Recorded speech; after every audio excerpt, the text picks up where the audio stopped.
The Odyssey.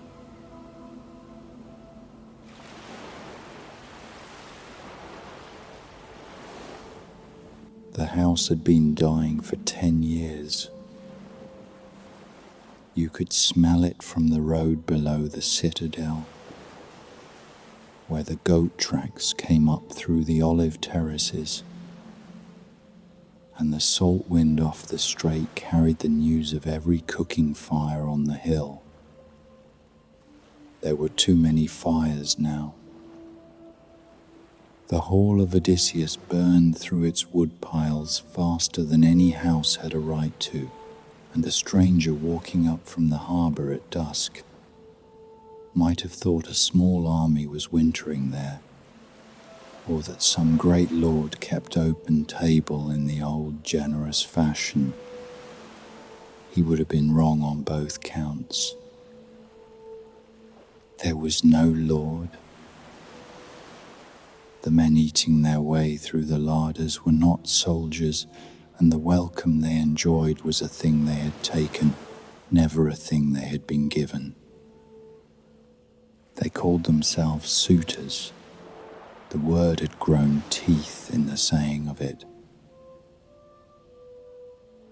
There were 108 of them, more or less, and the number rose or fell with whichever of the lesser islands had sent up its hungry second sons that month. They came for the queen.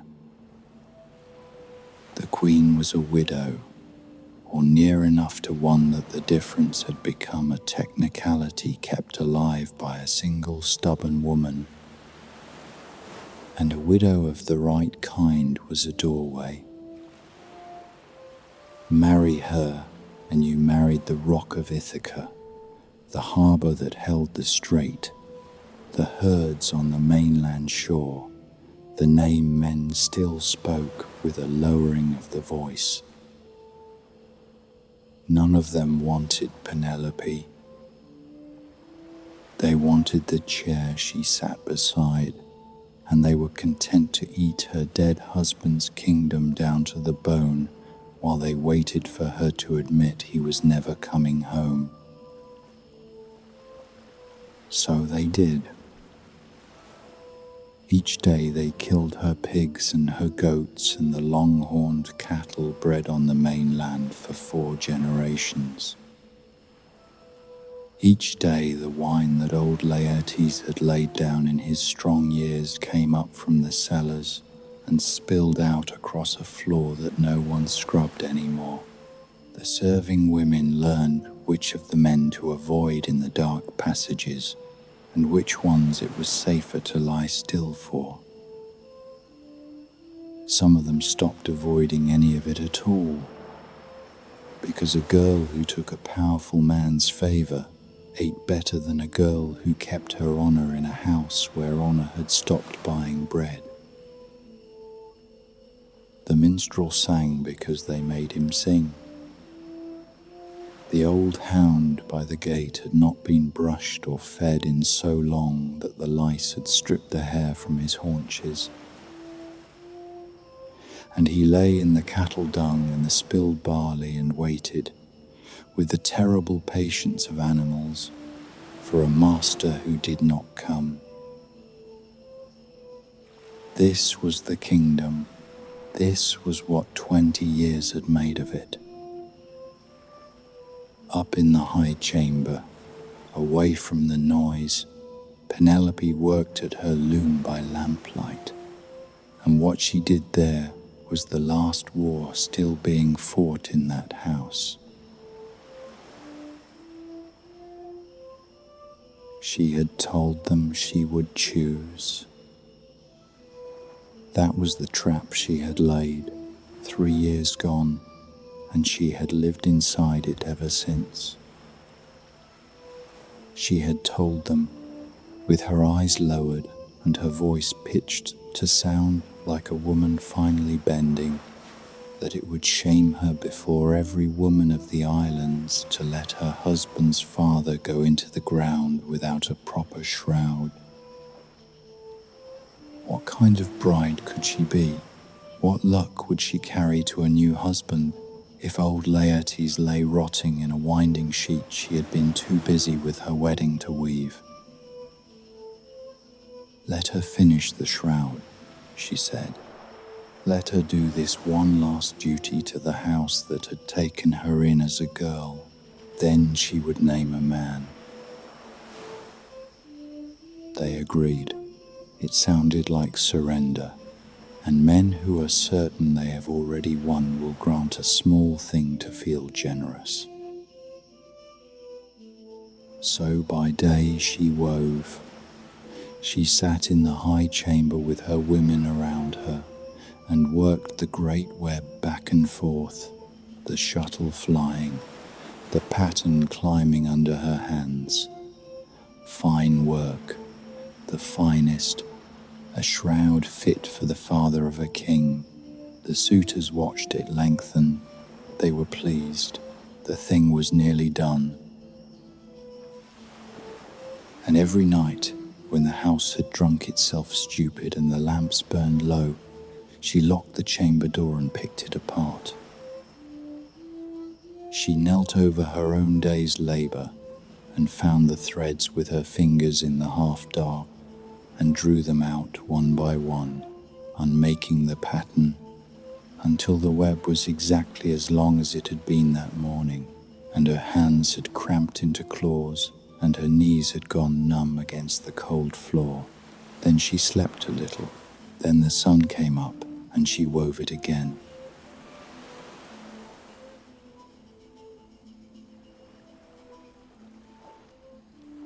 "3 years of that.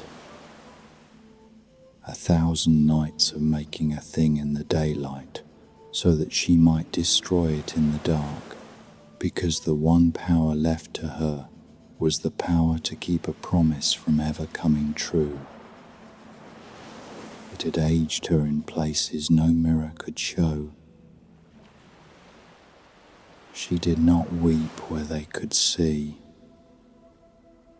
A weeping woman was a woman close to giving in, and the moment they smelled it they would press.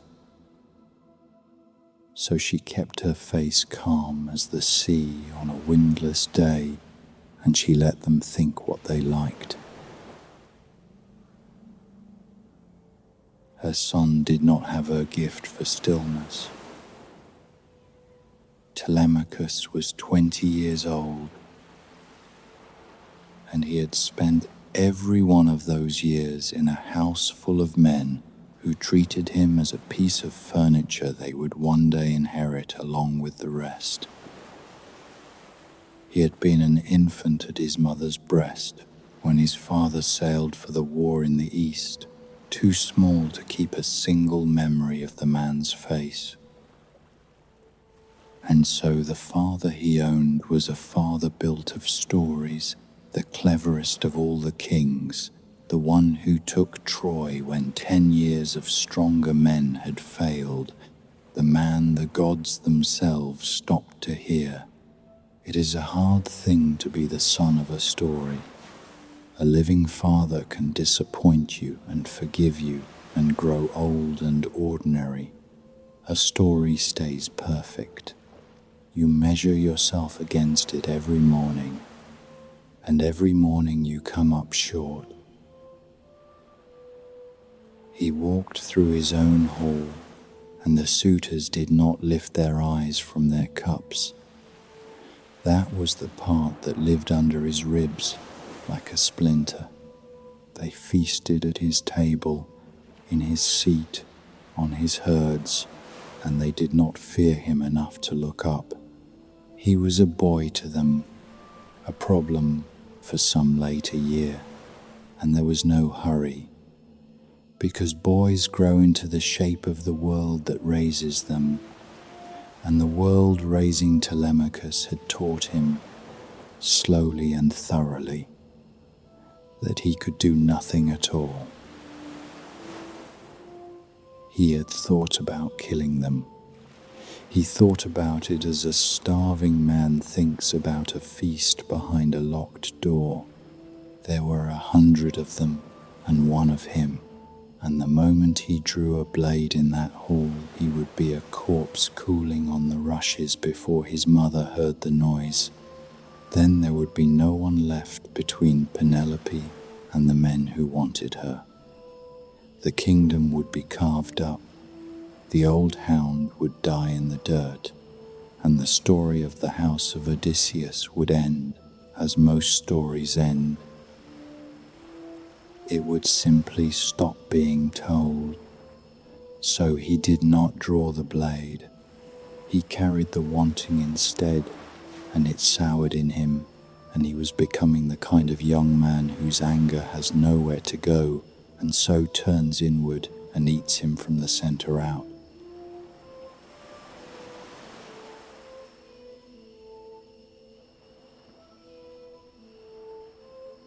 On the night this tale begins, he sat apart at the low end of the hall and watched a man named Antinous call for more wine. Antinous was the worst of them and the handsomest, the one whose cruelty came with the easy grace of a man who has never once been told no, and he called for that wine as a lord calls for it in his own house. The old useless heat rose in Telemachus's throat.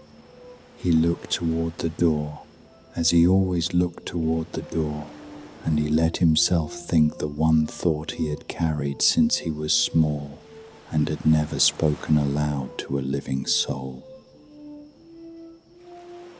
That a ship would come into the harbor below, that a man would climb the goat track in the dusk, that the old hound would lift his ruined head and know him.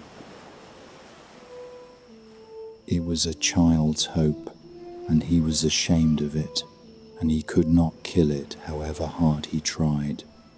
Somewhere past the edge of every map the islanders knew, past the wine-dark water where the war had been and the longer dark beyond it, the question that haunted the whole rotting house was either a yes or a no, and no one living could say which. Was the king dead? Or was he only late? The fires burned, the wine ran out across the unscrubbed floor, and far away, on an island no Ithacan had ever named, in a hall on a hilltop much like this one, the gods had begun, at long last, to argue about the answer.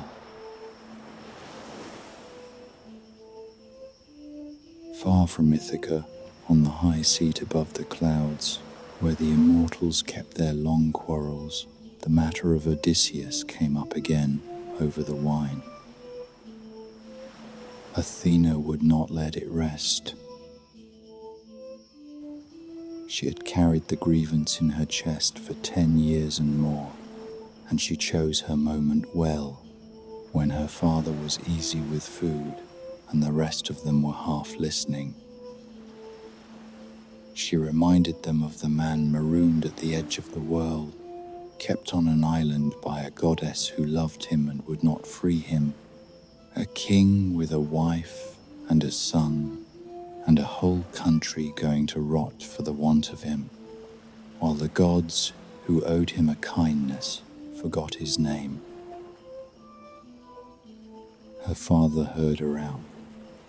He had no taste for the business, since the Lord of the Sea nursed a hatred for Odysseus that ran deep and old, and no god cared to cross another over the head of a single mortal. Yet the man had been faithful in his day, and the years of his suffering had grown long enough to satisfy even an angry sea. So a bargain took shape at that table, one favor weighed against another, the mortal in question never once consulted. Hermes would go to the island and command the goddess to release her prisoner and let him build a raft and sail. Athena herself would go down to Ithaca and put iron into the spine of the boy. She did not wait for the cups to be cleared. She bound her sandals, took up the great spear that could break the ranks of fighting men, and stepped off the edge of heaven toward the sea. She came to earth at the gate of the house wearing the body of a man, a sea trader named Mentes, a friend of the family from the old days when such friendships still meant something. What she found waiting inside turned even an immortal stomach. The suitors lay sprawled across the hall on the hides of cattle they had slaughtered for their own amusement, throwing dice and bawling for more wine while the servants ran themselves ragged carrying it. And over the whole stinking riot, a blind singer had been set to sing of dead heroes, as though this were still a house that honored any. Telemachus saw the stranger first, and the sight of a guest left standing at the door while that rabble drank shamed him to the bone.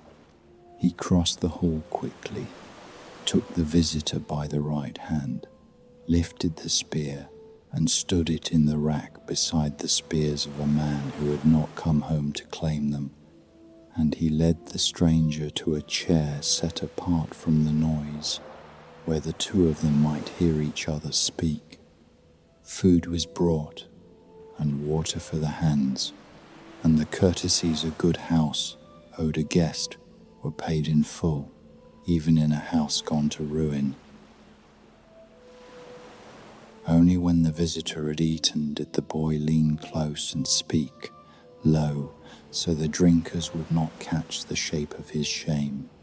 He told the stranger whose hall this was, and whose chair stood empty, and what the men in it were doing to a kingdom while its master rotted somewhere in an unmarked sea. The words poured out of him, because no one had asked him a kind question in longer than he could remember, and grief that has been swallowed for years will come up fast the moment a door is opened. The stranger listened, and the grey eyes never left his face.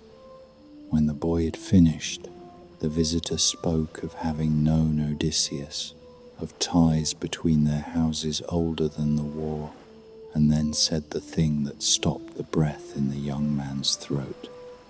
His father was not dead. He lived, held somewhere across the water against his will, and the sea that kept him was wide but not without an end, and no chain ever forged could hold such a man forever from his own door. Then the visitor said the harder thing, the thing the boy had needed to hear and had no one to say. A man could not sit in the wreck of his house waiting to be rescued and go on calling himself the son of a king. There were things a son could do. He could stand up in the daylight before the gathered men of the island and name the suitors for the thieves they were, in front of everyone whose good opinion they pretended to court. He could take a ship and go and find the truth of his father with his own two hands, sailing first to sandy Pylos where old Nestor still lived in honor, and on afterward to Sparta, where Menelaus had come home from the war carrying more knowledge of the scattered kings than any man left alive. Something moved in the boy that had not been there an hour before. It was not courage, for courage was a thing he had yet to earn the hard way, but it was the green start of it, the first knot of a spine beginning to set. He pressed the stranger to stay, to take a gift, to be honored as a guest should. The visitor refused all of it gently, rose, and went out, and the boy followed to the threshold to watch the figure cross the yard. Then the stranger was gone, not down the road and not into the crowd, simply gone, the air closing quietly over the place where a man had stood, and a single bird climbed out of the empty courtyard into the evening and was lost against the darkening sky. Telemachus stood a long while looking at the bare ground.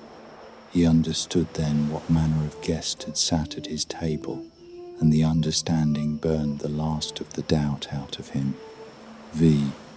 In the morning he did a thing the island had not seen in 20 years. He sent the criers out at first light to summon the men of Ithaca to assembly, and when they had gathered in the old meeting ground, muttering and wondering what boy or fool had called them from their work, he walked in among the elders, took up the staff that had been his dead grandfather's, and stood to speak.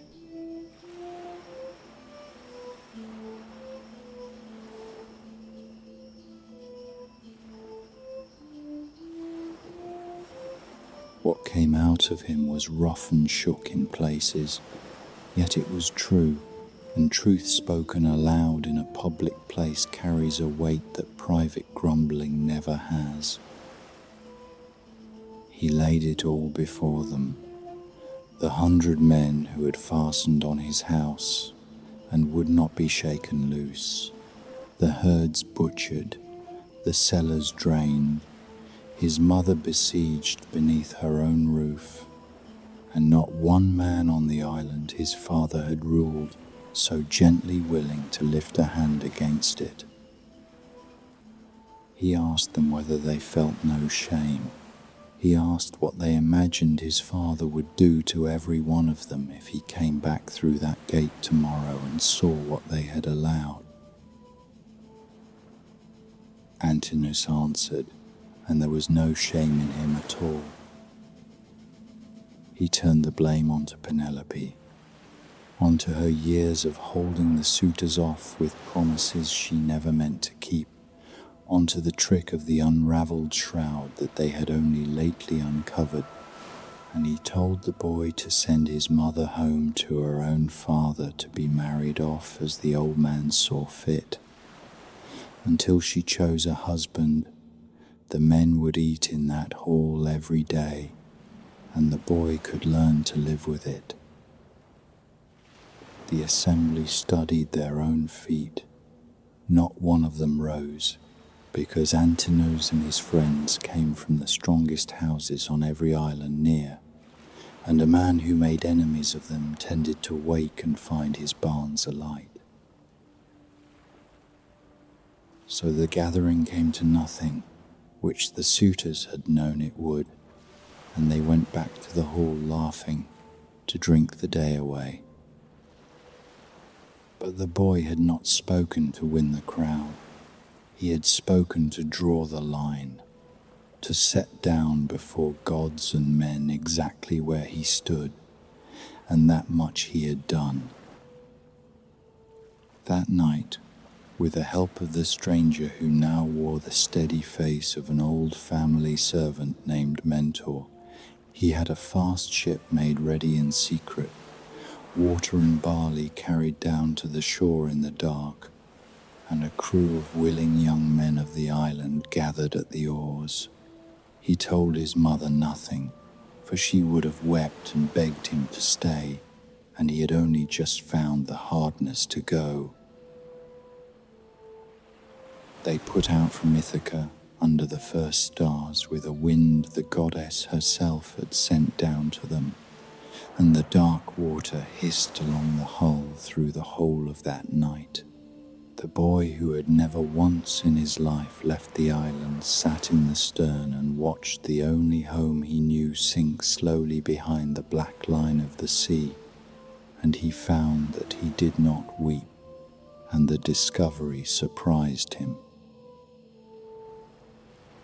They came to Pylos and found old Nestor on the beach in the middle of a great sacrifice, the eldest of all the kings who had gone to the war, and the only one to have come home easily and grown old in peace among his sons. The old man welcomed the strangers before he even knew their names, fed them, and only afterward asked their errand, which was the right order of things in a decent house. When he learned whose son had come to his fire, he wept for love of the father, and then he talked. He talked of the war until the flames burned low, of the bitter quarrels of the kings and the worse scattering after Troy fell, when the gods turned against the victors for their pride, of Odysseus himself, of where he was, or whether he still drew breath. The old man could tell them nothing. He had lost sight of him on the water years ago and heard no certain word since. What Nestor gave instead was kindness and a road onward. At dawn he sent the boy overland towards Sparta, sent his own son along for company, and gave them a chariot and a team of horses to carry them, so that Telemachus might put his question to Menelaus, who of all the homecoming kings had wandered farthest and seen the most before he found his way back. The two young men drove a day and a night across the plains and came down at last into the deep valley of Sparta. They reached the house of Menelaus on the evening of a wedding feast, and in all their lives they had seen nothing to match it. The hall blazed with bronze and gold and amber and ivory, the plunder of a man who had broken a city and dragged its wealth home across the sea. And for a moment the boy from the poor stony island forgot why he had come and only stared. Menelaus took the two travelers in, had them bathed and fed, and asked them no questions until the meal was done. The same ancient law of the guest that held in every good house, from one end of the world to the other.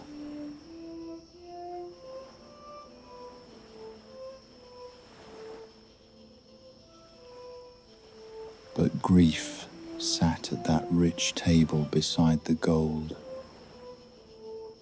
Menelaus spoke of the brother he had lost, of the friends buried under the walls of Troy for the sake of a runaway wife, and of one man above all the rest whose fate still gnawed at him, a man whose equal he had never known for cunning or for heart, who had simply vanished off the earth and left a wife and a child to mourn a king who might be living or might be bones on some far shore. At the name of that man, the boy across the table could not hold back the tears, and he lifted his cloak to hide his face. The hiding did no good, for at that moment the lady of the house came down into the hall.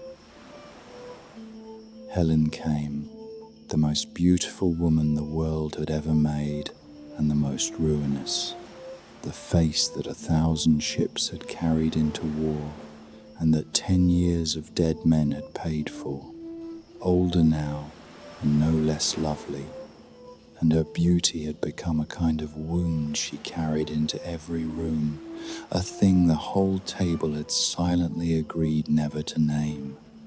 She looked once at the weeping boy and named his father on sight, for the likeness lay plain upon him, and the hall fell still.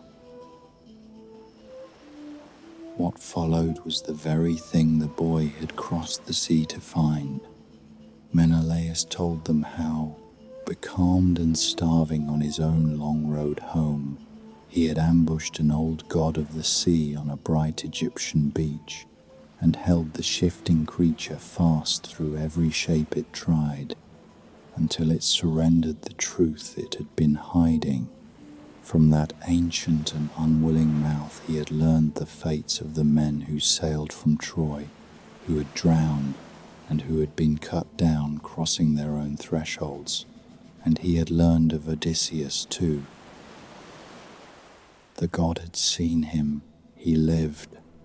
He was held on an island far out in the loneliest reach of the sea, in the house of a goddess who would not let him go, and he had no ship and no companions, and no means in all the world to cross the water home, and he sat on her shore in the daylight and wept toward Ithaca until there were no tears left in him. So the boy had his answer, and it was the cruelest answer there is, the kind that gives you hope and steals away the means to act on it in the very same breath. His father lived. His father was a prisoner of the sea with no road home, and Ithaca lay weeks behind him, crowded with armed men who would not be glad to see him return, men who, even now, the boy did not yet know, had caught wind of his secret sailing and were fitting out a ship of their own, and choosing the narrow water he would have to pass on his way back, and quietly sharpening their knives to make certain the son never lived to grow into the kind of man his father had been. Far to the west, past every shore that Nestor or Menelaus or the boy himself could have named, the man they spoke of sat where he had sat for 7 long years, on a headland above a beach at the very edge of the world, watching the water. He did not know that his son had become a man and gone out searching for him. He did not know that high above the clouds his case had finally been heard and answered, or that even now a messenger of the gods was crossing the bright air toward his island, carrying an order that would unmake the prison he had worn so long. He knew only the sea in front of him, and the smoke of a fire behind him that was not his own hearth, and the particular grief of a man kept alive a great while against his own will. His name was Odysseus, and his story truly begins at the place where his hope had ended, and that is where we go next.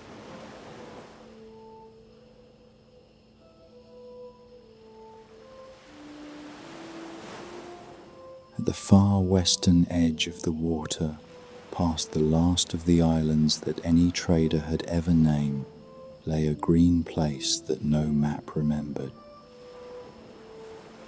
A goddess named Calypso lived there alone, and for 7 years she had kept a man in her house who did not want to be kept. By every measure, the island was a kind of paradise. Springs of clear water ran down through meadows thick with violet and wild parsley. Vines heavy with dark grapes climbed across the mouth of her cave, and birds that hunted the open sea roosted in the great trees that scented the whole island when the wind moved through them. Any god who chanced to pass that way would have stopped and looked and counted the man fortunate. The man himself spent his days sitting on the rocks above the beach, with his back turned to all of it, staring out across the water that would not let him cross, and weeping until there was nothing left in him, and the life ran out of him by slow degrees. At night, he went into the cave because she wished it, and he lay beside a goddess who loved him in a bed he had not chosen, and he gave her what she wanted.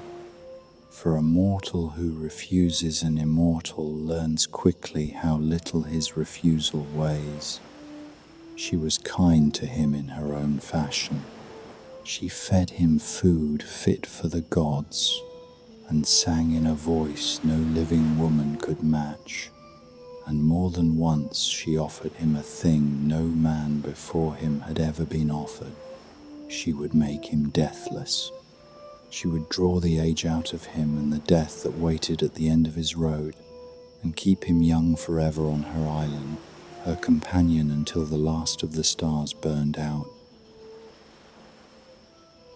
He refused her, and he refused her again each time she put it to him, sitting at her table over food that could have made him a god, and the refusal was the strangest stubbornness she had ever met in anything mortal.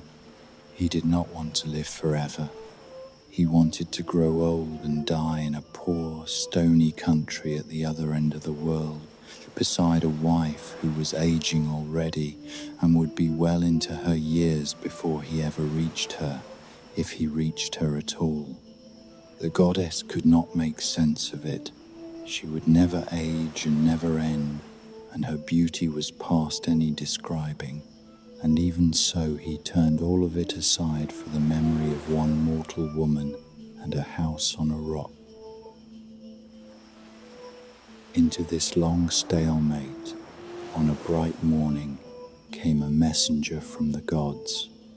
Hermes crossed the wide air on his golden sandals, came down at the island, and walked into the cave where Calypso sat at her loom, weaving and singing. And even a god so well-travelled paused a moment at the beauty of the place. The two immortals knew each other of old, and she fed him and seated him before she asked his errand, for the laws of the table held even among the deathless. Then she asked, and he gave it to her plainly, having no liking for the message and wanting it said and gone. The Lord of the gods had spoken, and his word left no room in it for argument. She was to release the mortal she held. The man was not fated to die on her island far from his own people, for his lot had always been to look upon his home once more and stand again in his own hall, and so she would let him build himself a raft, put him out on the water, and trouble him no further. Calypso heard the whole of it, and a tremor went through her that had nothing of the divine in it. She turned on the messenger and charged the gods with cruelty and jealousy together. And she was not wrong in either count. They could not bear it, she said, when a goddess took a mortal man into her bed and loved him in the open. The male gods did as they pleased with mortal girls, and no one raised a word. But let a goddess find some comfort of her own, and the whole of heaven came down to spoil it. She had saved this man. She had found him half drowned and clinging to the keel of a shattered ship, the only soul left of all his company, and she had taken him in and fed him and cherished him and meant to keep him beyond the reach of death forever. Now she was ordered to give him back to the sea, and there was nothing in her, goddess or not, able to stand against the will of the highest of the gods. So she let him go, since she had no choice in it, but she did the thing with a goddess's pride intact. She would not carry the messenger's order to the man as though it were her own defeat. She went out herself to the headland where he sat in his usual grief, and she stood over him, and she told him that she was setting him free.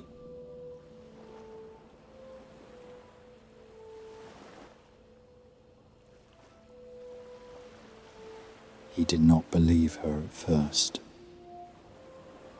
7 years had taught him to hunt for the hook inside any kindness, and he suspected a trick of some kind, a scheme to coax him onto the open water in a flimsy raft and let the sea do quietly what she would not do with her own hands.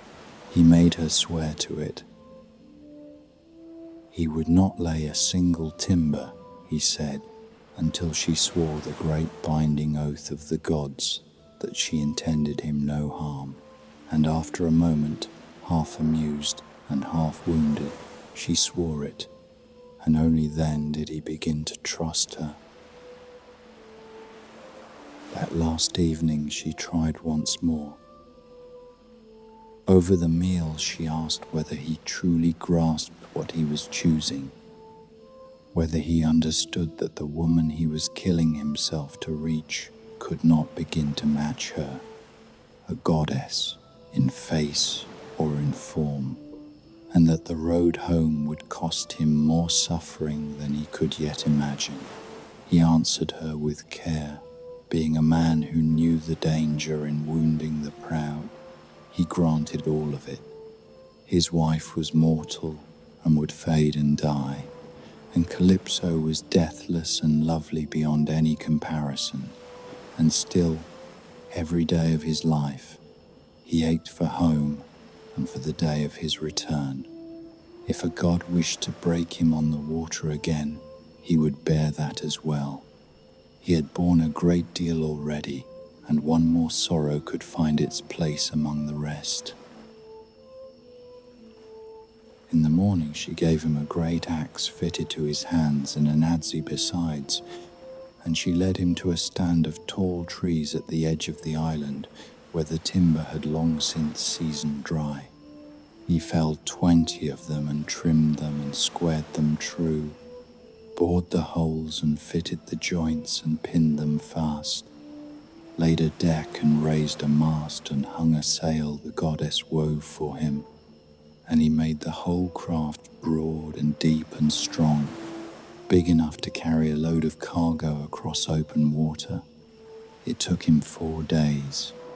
On the 5th she bathed him and dressed him in clothes that carried the scent of her island, and sent him down to the shore with wine and bread and a skin of sweet water, and she called up a warm and steady wind to bear him out. She watched from the rocks until the sail was a white fleck on the sea, and then was nothing at all. And then she turned and went back up alone into her empty cave. For 17 days he sailed and did not sleep. He kept the steering oar in his hands the whole of every night, and held his course by the stars, by the great bear that wheels in the north and never sinks under the sea, keeping her always on his left hand as the goddess had instructed him, and the wind held fair and the water stayed gentle, and for 17 days it seemed the gods had finished with him at last. On the 18th day, the dim shape of land rose ahead of him at the rim of the sea, a coast of low hills, the first solid ground he had laid eyes on in 7 years, and he had drawn close enough now that something rose in him he had not felt in longer than he could remember. But the Lord of the Sea was coming home across the sky from the far country of the Ethiopians, where he had been feasting, and from a great distance he caught sight of the small raft and the man riding it in toward the shore. His old hatred woke in him on the instant. He understood that the gods had settled the man's fate among themselves while he was away from the table, and it was too late now to undo their decree. Yet nothing stopped him from making the last stretch of water a torment the man would carry through whatever life he had left.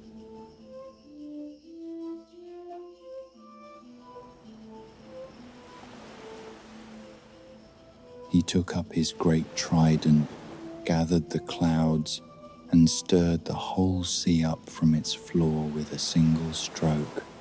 Every wind tore loose at once, the east and the south and the wild west hurling against one another, and the day went black as deepest night, and a wave reared over the little raft higher than any the man had seen on the water in all his years of sailing. He knew then that he was going to die, and he said aloud to himself that the men who fell at Troy in the fighting had been the lucky ones, with friends around them and a barrow raised over their bones, while he was to be drowned in the dark with no living soul ever to know. The wave came down and buried him. It wrenched the steering oar out of his grip, snapped the mast across, flung the sail and the spar far out into the water, and the man himself went down deep under the weight of it and stayed under a long while, dragged by the sodden clothes the goddess had given him, before he clawed his way back up and broke the surface, coughing the brine out of his chest. He caught the wreck as it wallowed past and hauled himself onto it and rode the bare timbers wherever the storm threw them, and the warring winds tossed the broken thing back and forth between them in their sport. A sea goddess saw him there. She had once been a mortal woman, a king's daughter who had suffered greatly and been taken up into the salt water and granted a place among its powers, and the sight of a drowning man stirred the pity her old life had left behind in her. She rose beside the wreck in the body of a seabird, settled on the timbers, and spoke to him. He must give up the raft, she said, for it would not outlast the storm. He must strip off the heavy clothes Calypso had given him, which were dragging him down, trust himself to the water, and bind her veil about his chest, an immortal thing that would not let him drown, and swim for the distant shore. The moment his hands found land, he must throw the veil back into the sea and turn his face away as he did it, and she would have it again. She put the veil in his hands and slipped back down into the depths and was gone beneath a wave. He did not trust her. A lifetime of traps had taught him that a god offering help on the open sea was the very thing a drowning man ought to fear, and his first thought was that this was a fresh scheme to lure him off the one solid thing he still had beneath him. He decided to keep to the timbers while they held together, and only when there was nothing left of them would he do the rest. He had barely finished the thought when a second wave fell on him and broke the raft to pieces and scattered the logs across the water, and he was left clinging to a single beam, sitting astride it as it was flung along, and there was no longer any choice left to make. So he stripped off the goddess's clothes, bound the veil around his chest, let go of the beam, threw himself out into the water, and swam. The Lord of the Sea watched him go and shook his head and told him to thrash about in his misery now until he washed up among other men, and even then he would not find his suffering at an end. And with that he drove his horses away across the water toward his own deep house and left him. Then another of the gods took a hand. Athena stilled the run of the other winds and held them quiet, and roused a strong, steady gale out of the north to flatten the swell ahead of the swimmer and drive him on toward the land. And so between one god's malice and another's care, the man was kept alive on the water for 2 days and 2 nights, and in all that time he never once saw a way that he would live. On the 3rd morning, when the wind had fallen and the sea lay quiet for a moment, he lifted his head on the crest of a swell and saw land close at hand, a true coast with trees on it, near enough almost to touch. The sight filled him with a joy he had no words for, the joy of a man who has given himself up for dead and finds, against everything, that he is going to live. He swam for it with the last of the strength left in him, but the coast that had looked like deliverance turned cruel as he drew near it. There was no easy beach, only a wall of cliff, and reef with the great swells bursting white against the stone, and he understood that if he let the sea carry him straight in, it would dash him on the rocks and break him to nothing.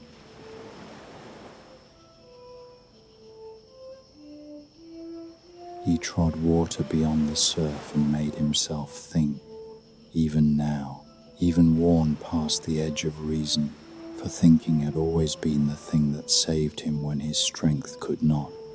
A great wave caught him before he was ready and hurled him in against the rocks, and he seized the stone as he struck it and held on, and the backwash tore him loose and dragged him out again, and the skin of his hands was left behind on the rock where he had gripped it. Athena set a thought in his mind. He swam along outside the breakers, searching the shore, until he came to the mouth of a river running quietly down into the sea, and there the water lay calm, and the bank was low and free of stone. He prayed to the god of the river, whoever the god might be, to take pity on a man with no name and no country left to him, and the river heard and stilled its current and held back its flow and carried him gently into the land. He crawled out of the water on his hands and knees. His whole body had swollen with the sea, and the brine ran in streams from his mouth and his nose, and he had no breath and no voice and no strength at all, and he lay where he had come ashore as a thing already dead. When a little life crept back into him, he understood that he could not stay where he was. Night was coming on, and the air off the river ran cold, and a man left naked and wet in the open would not live to see the morning. He dragged himself up the bank to a place where 2 olive bushes had grown together, one wild and one grafted, so thick that no wind got through them, and no sun and no rain. And he crawled in under them and raked together a deep bed of the dead leaves that lay everywhere on the ground. He buried himself in the leaves until he was covered over and warm, a man hiding the last live coal of himself against the dark. And Athena closed his eyes and laid a deep sleep on him, so that he would have the strength for whatever the shore held in the morning. He did not know what country he had washed up in, or whose hands he had put himself into, or whether the people of it would take in a stranger, or cut him down where he stood. But that question belonged to the daylight, and the daylight was still a long way off.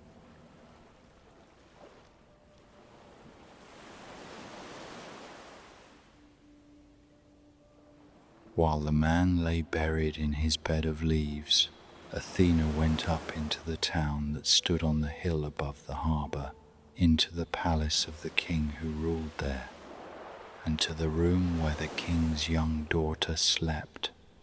The people of that country were called the Phaeacians, a seafaring folk who lived far from other men and kept ships that were said to need no steering and to know the way to any shore on their own. The girl was a princess named Nausicaa, unmarried and not long out of childhood, and the goddess bent over her in a dream wearing the face of a friend and put a thought in her head about laundry, about how a girl close to the age of marriage ought to see to the washing of the household linen, and how a trip down to the river in the morning would be a fine and pleasant thing. In the morning, the girl asked her father for a wagon and a team of mules, and she and her maids loaded the dirty linen and drove down to the washing pools at the mouth of the river, not far from where the stranger lay sleeping. They trod the clothes clean in the water and spread them along the shore to dry, and they bathed and ate, and afterward they fell to throwing a ball among themselves and singing, careless and laughing, with no one near to watch them. A throw went wide and the ball splashed into the deep of the river, and the girls all cried out at once, and the sound of it carried up the bank into the thicket and woke the man. He came up out of his deep sleep, not knowing where he was, and he lay still a moment and heard women's voices close by. Naked, crusted with brine, his body scored and swollen from his days in the sea, he understood that he had no choice but to show himself to whoever they were, since they were his only hope of food and shelter and a road home, and he understood just as clearly what the sight of him would do to a band of young women alone by a river. He broke a leafy branch from the bushes to hold in front of himself, and he came out of the trees. The maids took one look at the thing that lurched out at them, crusted and wild and dripping, and they scattered screaming along the shore in every direction. Only the princess held her ground. Athena had put courage in her, and she stood where she was and waited, while the stranger, keeping a careful distance, began to speak. He did not rush at her and throw his arms about her knees in supplication, judging that to lay hands on her would only frighten her the worse. He stood off and spoke, and he chose every word. He said he could not tell whether she was a goddess or a mortal girl, and that if she was mortal, then her parents and her brothers were blessed beyond other people, and most blessed of all would be the man who one day won her for his wife.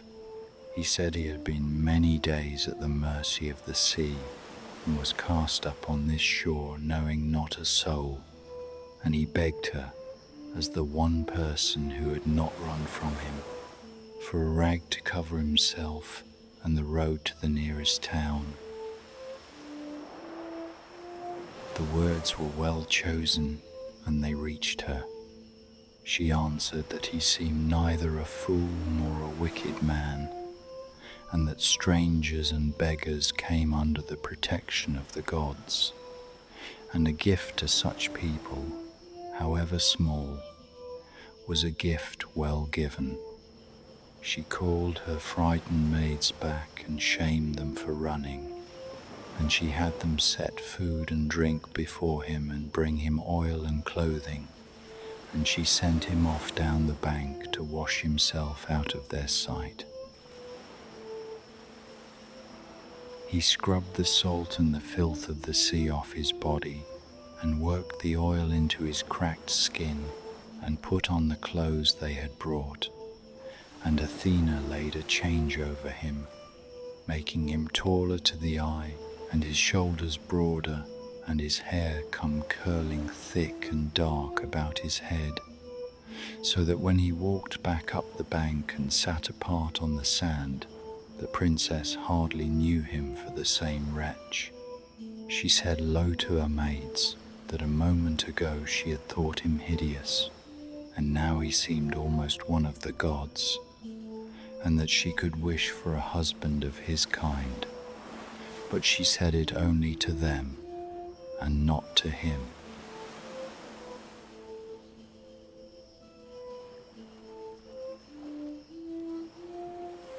She would not bring him into the town at her own side, though, and she told him plainly why.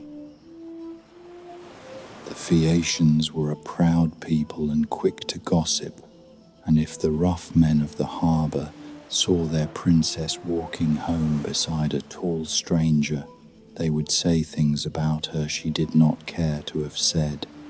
He should follow the wagon at a distance as far as the edge of the town, she said, and wait in a poplar grove there, and come in alone after, and ask the way to her father's house. When he reached the palace, he was to walk straight past her father and go to her mother, the queen, and lay his hands on the queen's knees in supplication.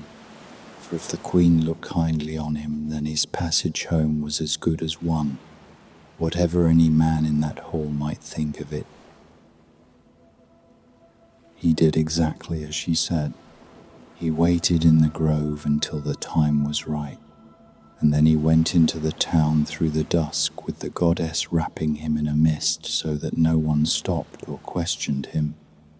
And he came at last to the palace, a house of bronze walls and golden doors with gardens where fruit hung ripe in every season. And he walked the whole length of the hall through all the seated lords and knelt and put his arms around the knees of the queen. A hush fell over the company at the sight of him. Then an old lord spoke up and said it shamed them all to leave a suppliant kneeling in the ashes of the hearth. And the king raised the stranger up and seated him in a place of honor and called for food and wine, and gave his word that in the morning the matter of the man's passage home would go before the council. In the days that followed, they treated him as an honored guest and did not press him for his name, which was the old courtesy among decent people. They held games for him and feasted him, and on one of those evenings the king called for his singer. The man was blind, and the gods had taken his eyes and given him the gift of song in their place, and he was the finest singer in all that country. At the king's word he took up his lyre and sang of the war at Troy, and of a bitter quarrel that had once flared there between Odysseus and the greatest of the fighting men. And the lords of the hall leaned in and loved it, for to them it was a grand old tale of famous men long dead and far away. But the stranger in the place of honor drew his cloak up over his head and wept behind it. None of the lords saw, for the song held them fast, and when the singing paused, he wiped his face and let the cloak fall and was himself again. And when it started up once more, he covered his head and wept again. Only the king, seated close beside him, marked what he did and said nothing of it then, but kept the watching to himself. Later, when the wine had gone round and the hall had grown easy, the king pressed the singer for one more song, and asked him to sing of the wooden horse and the fall of Troy. The blind man sang of the great hollow horse left standing on the empty beach, and of the picked men hidden away in its belly, and of the city going up in fire in the dark. And now the stranger wept so openly that there was no hiding it any longer. The king marked it past all doubt this time. He stopped the song and turned to his guest before the whole company and asked him the thing that courtesy had let them leave alone for 3 days. Who was he? Where did he come from? And why should the fall of a far city break a grown man at a feast as though he had buried his own brothers beneath its walls?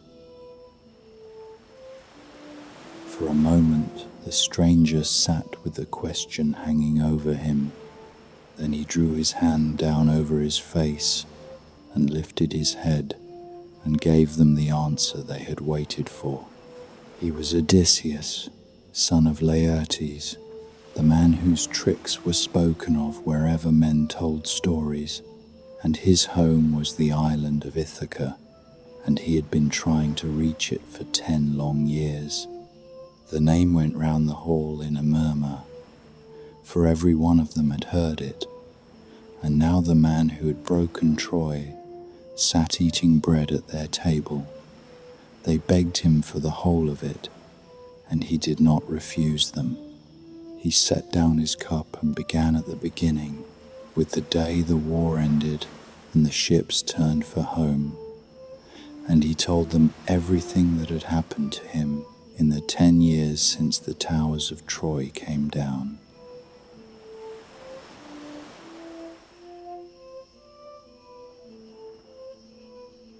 He began with the leaving of Troy. 12 ships had gone out with him when the war was won, every one of them crowded with his own men of Ithaca. And the first land the wind carried them to was the country of the Cicones, a people who had fought on the losing side of the war. They came ashore and took the town. They killed the men who stood against them and shared out the women and the plunder among the crews, and the whole thing was too easy, and that was the danger in it.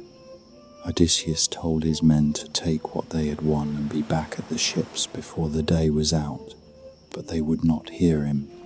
There was wine in that town and sheep along the shore and good meat for roasting, and men who have been 10 years at war see no reason to hurry away from any of it, and so they stayed on the beach and feasted into the night.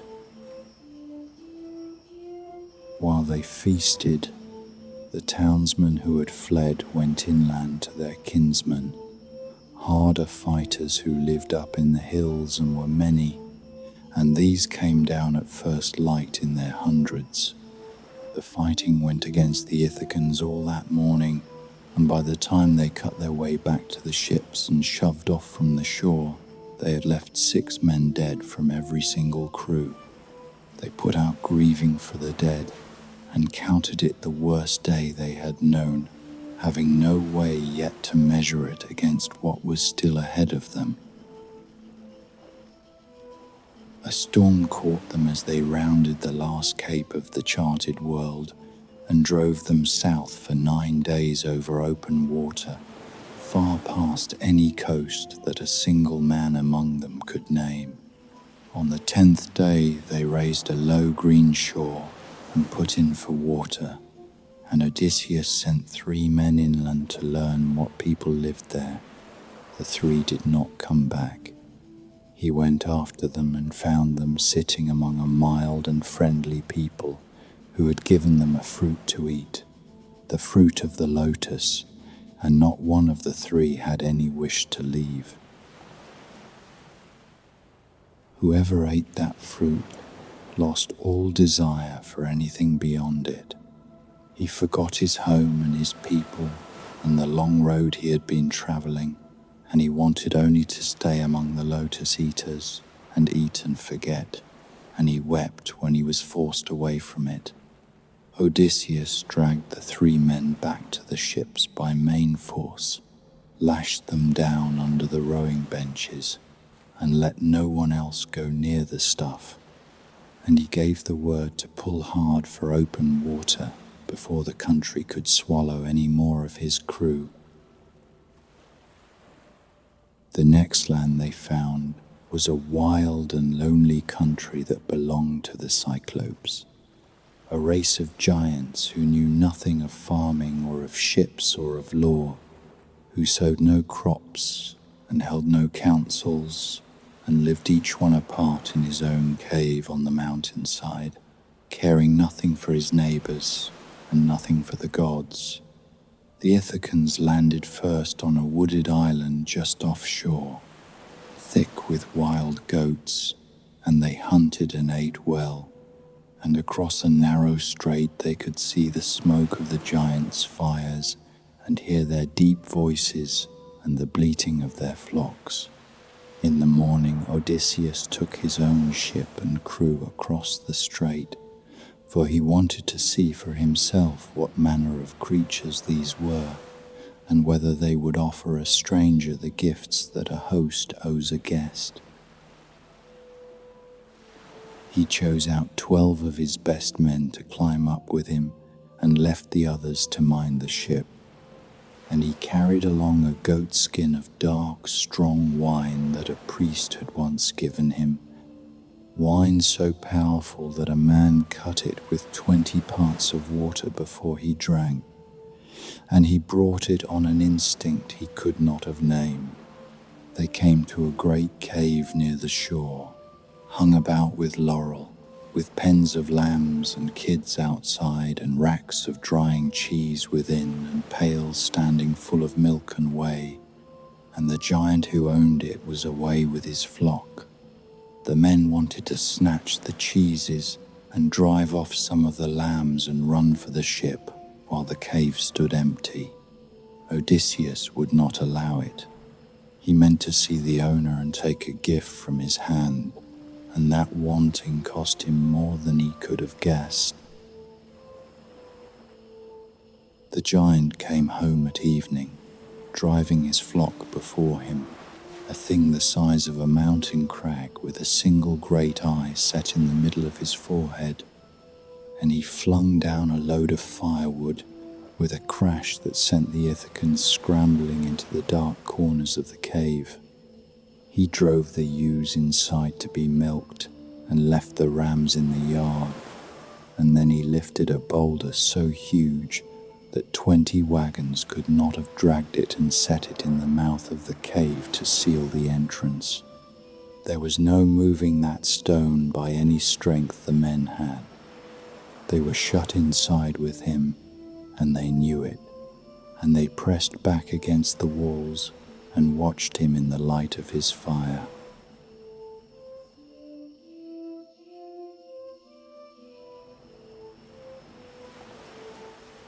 He lit the fire and saw them, and he asked who they were, traders or pirates roving the sea, and his voice came down on them so deep and so vast that it broke the courage in them. Odysseus answered for the company.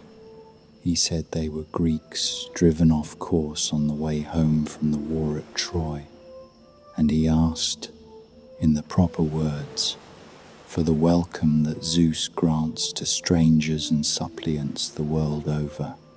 The giant only laughed. He said the Cyclopes cared nothing for Zeus and nothing for any god, being stronger than the lot of them, and that he would do with his guests whatever he pleased. What he did then, he did slowly and without alarm.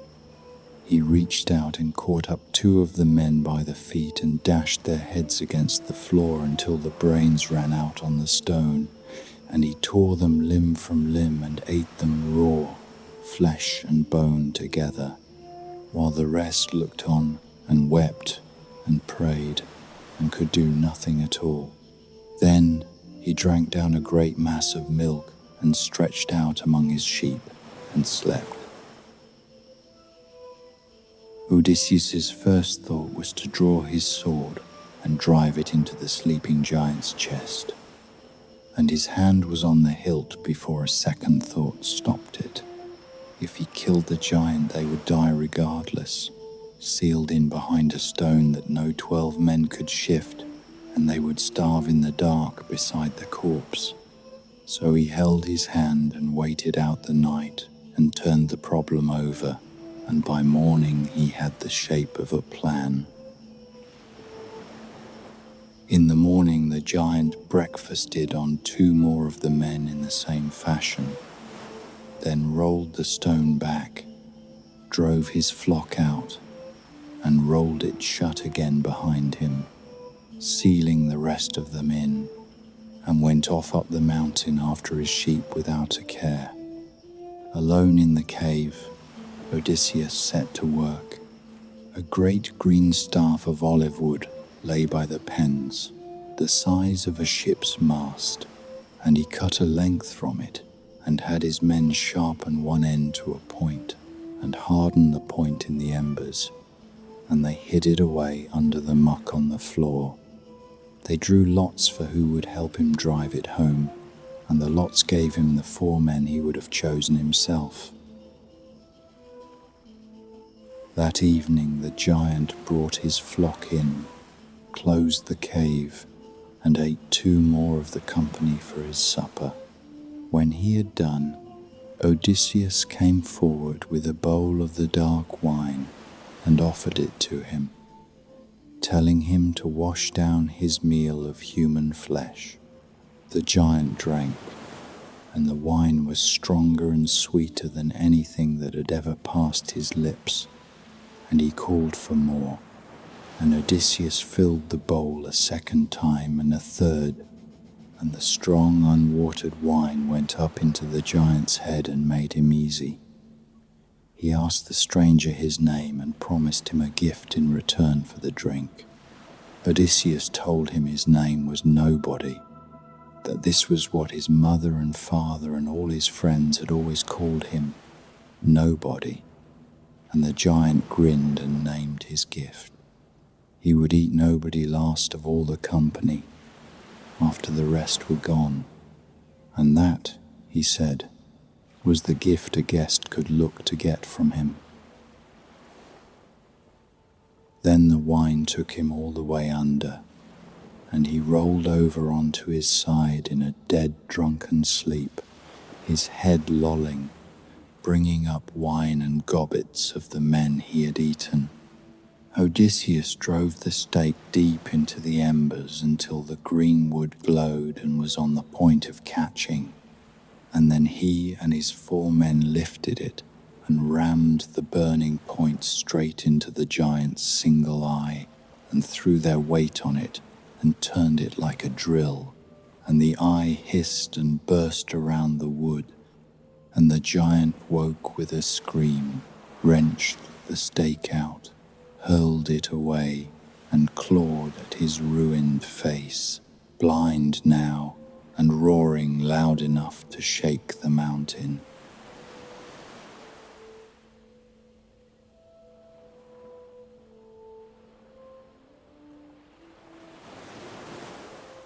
The other Cyclopes heard him and came down from their caves in the dark and stood outside the great stone and called into him, asking what ailed him, whether some man was driving off his flocks or murdering him.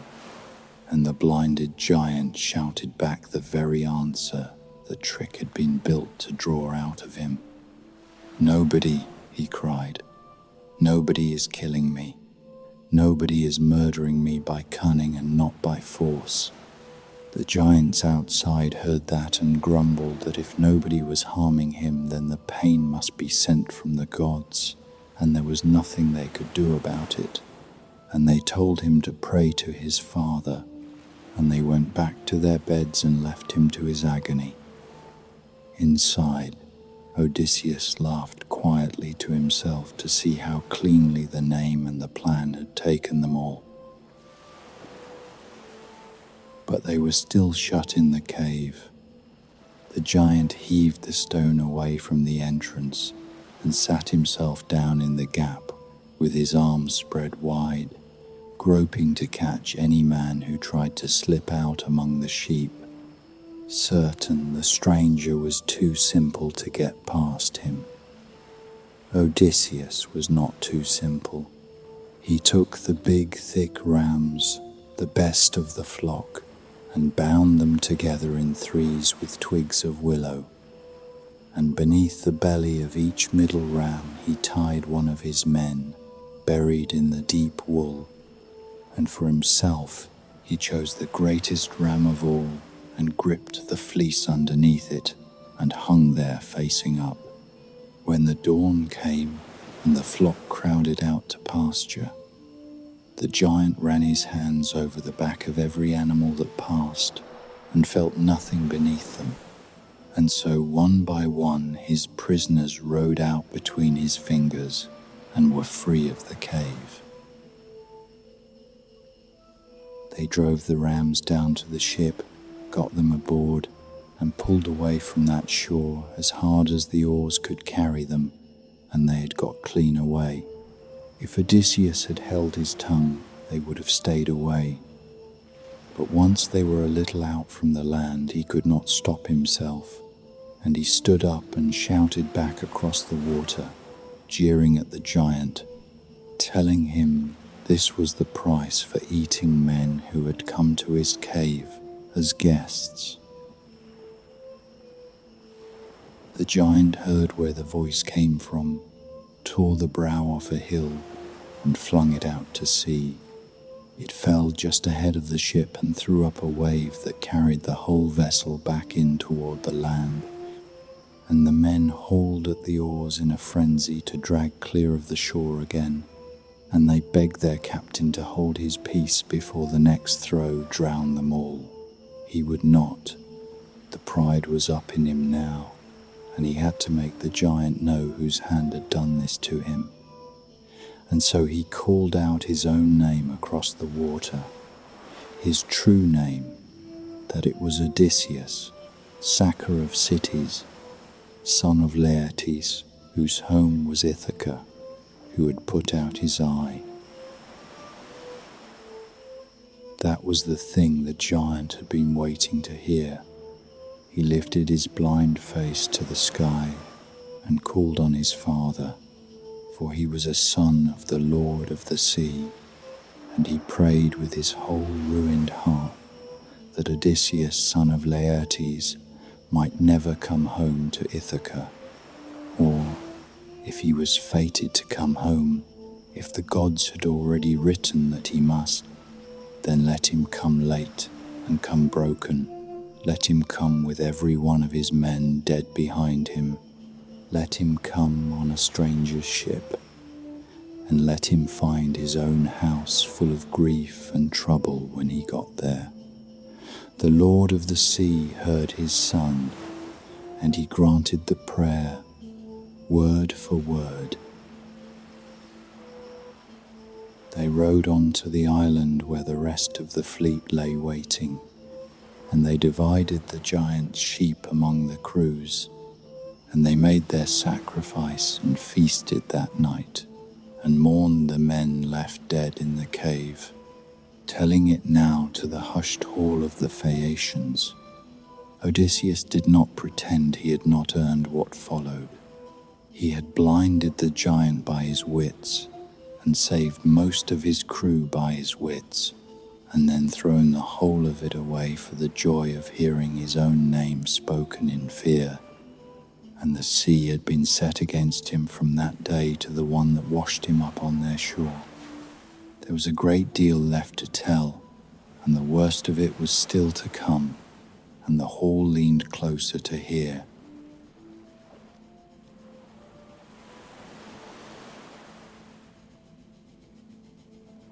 The next island they came to floated free upon the sea, ringed all the way round with a wall of unbroken bronze, and on it lived Aeolus, the man the gods had set in charge of all the winds. He kept them shut up and loosed them as he pleased, and he lived in great ease with his wife and his 6 sons and 6 daughters, who had married one another and feasted together every day of their lives. He took the Ithacans in and kept them as his guests for a whole month, and he listened gladly to the tale of Troy. And when Odysseus asked at last for help on his road home, the Wind King was glad to give it. He took the hide of a great ox and bound into it all the winds that blow, every gale and storm and contrary blast, and he tied the bag shut with a cord of bright silver, so that not a breath could escape, and he stowed it deep in the hold of Odysseus's ship. Then he called up the one wind they needed, the gentle west wind, to blow steady at their backs and carry the fleet home. It was a kingly gift. For 9 days and 9 nights they ran before that wind, and Odysseus kept the steering oar in his own hands the whole of the time and trusted it to no one.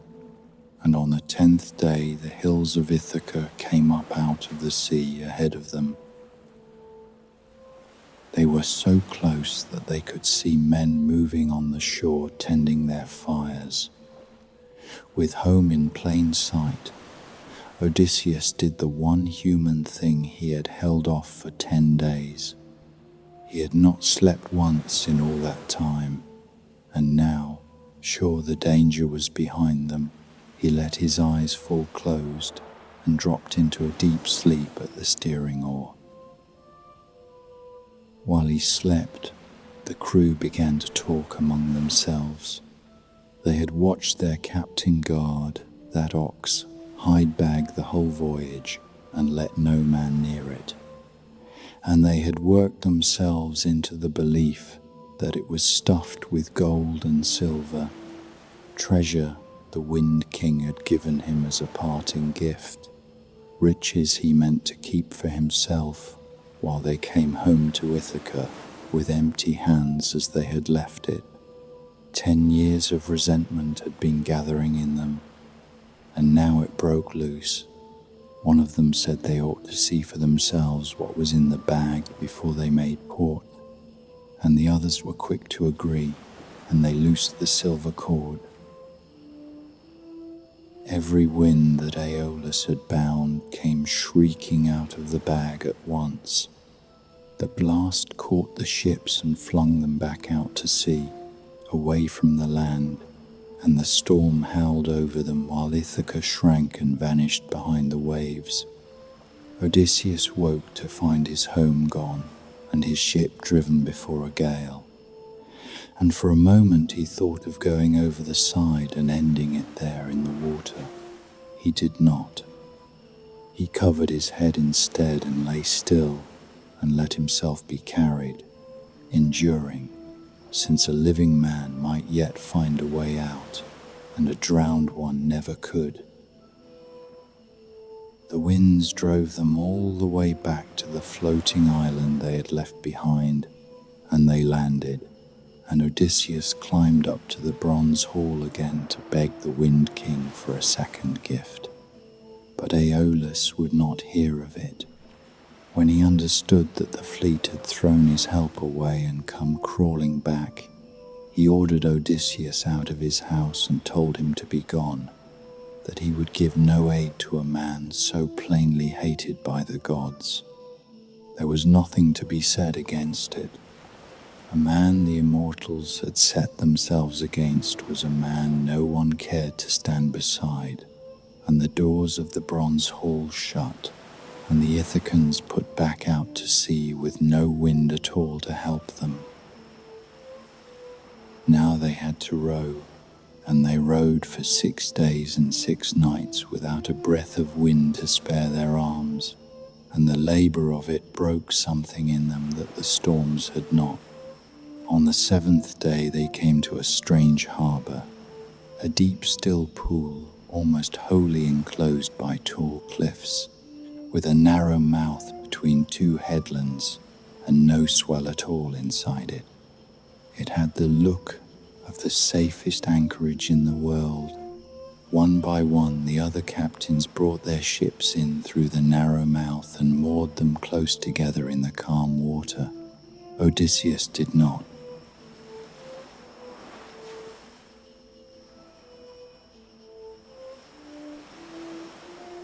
He held his own ship back outside the harbor mouth and made it fast to the rock at the very entrance, and then he climbed a height to look the country over.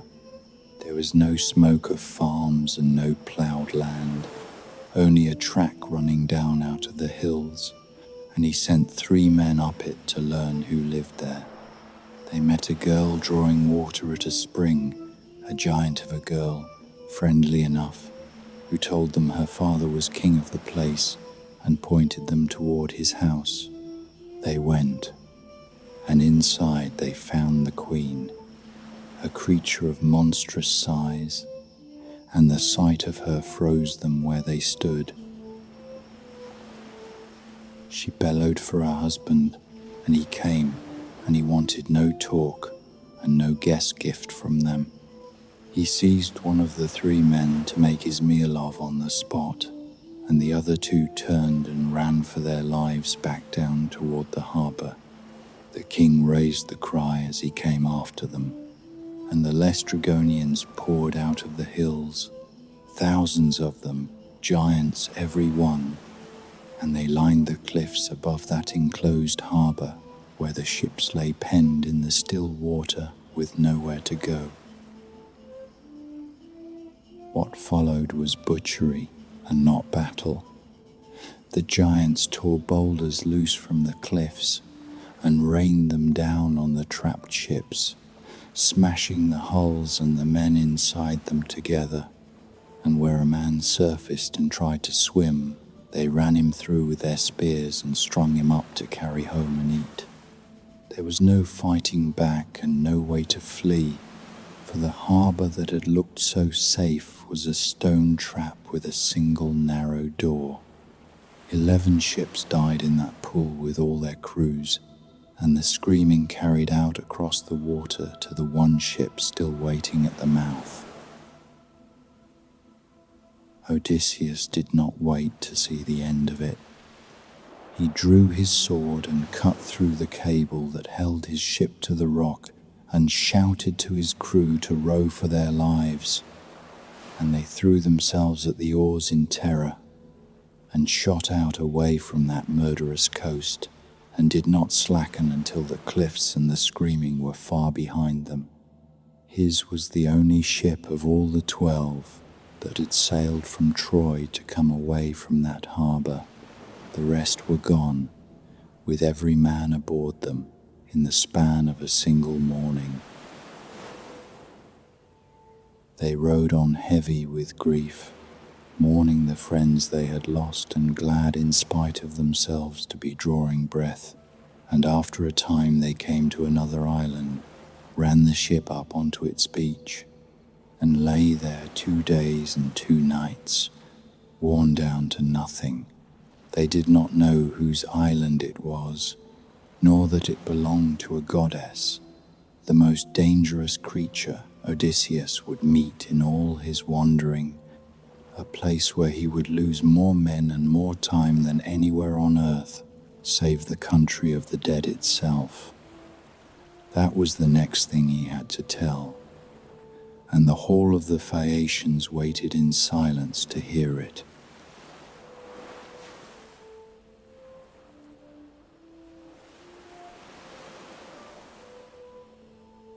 The island was called Aea, and they lay on its beach 2 days and 2 nights, too sick with grief and weariness to do anything but breathe.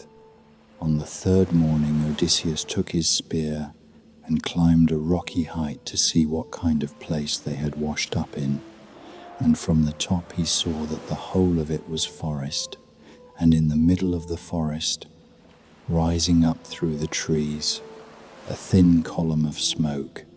Someone lived there. He thought about going to find out who, and then he thought better of marching his starved men up to a stranger's door with no plan, and he turned and came back down to the shore. On the way down he came on a great stag walking to the river to drink, and he drove his spear clean through it and hauled the carcass up onto his shoulders and carried it back to the ship. And that night the crew ate roast venison and drank the last of their wine and slept soundly for the first time in days. In the morning he told them what he had seen, the forest and the smoke, and the men remembered the cave of the giant and the harbour of the man-eaters, and the heart went out of them, and some of them wept. But there was no living on that beach forever. He divided the company into 2 parties, took command of one, and gave the other to a man named Eurylochus, and they shook lots in a helmet to settle who would go up to the house in the woods. And the lot fell to Eurylochus and his 22 men. They found the house deep in the forest, built of dressed stone in a clearing, and around it prowled mountain wolves and lions that did not attack. The beasts came up to the men instead and fawned on them and pawed at them gently, and the men were more frightened by that than they would have been by an honest charge, for there is nothing right in a lion that wags and begs for a kind hand. These had all once been men, travellers the mistress of the house had drugged and changed, though the Ithacans did not know it yet. From inside the house, came a woman's voice singing sweetly over the clack of a great loom, and one of the men called out, and the singing stopped. The door opened, and the lady of the house came out, lovely and gracious, and she smiled and asked them all in to eat. They went, every one of them but Eurylochus, who hung back outside, smelling a trap. She sat the others down and set before them a dish of cheese and barley and honey and wine, and into it she had stirred a drug to wipe away all memory of their own country. They ate. The moment they had eaten, she struck each of them across the shoulder with a wand and drove them squealing out into the pens beside the house, for they had become swine, with the bristled bodies and the snouts and the grunting of pigs, and only their minds were left them, human and aware, shut inside the animals and weeping. She threw them acorns to eat and left them there in the muck. Eurylochus waited a long while for the others to come out, and when they did not, he ran back through the forest to the ship, and at first he could not force out a single word, only stood and stared with the horror still on him. When his voice came back, he told them what he had seen, the woman, the house, the men who went in and never came out again. Odysseus took up his sword and slung his bow across his back and told Eurylochus to lead him to the place. The man caught him by the knees and begged him not to go, said he would lose them all and never see home, that they should put to sea that hour and leave the lost men for dead. Odysseus left him at the ship and went up into the forest alone.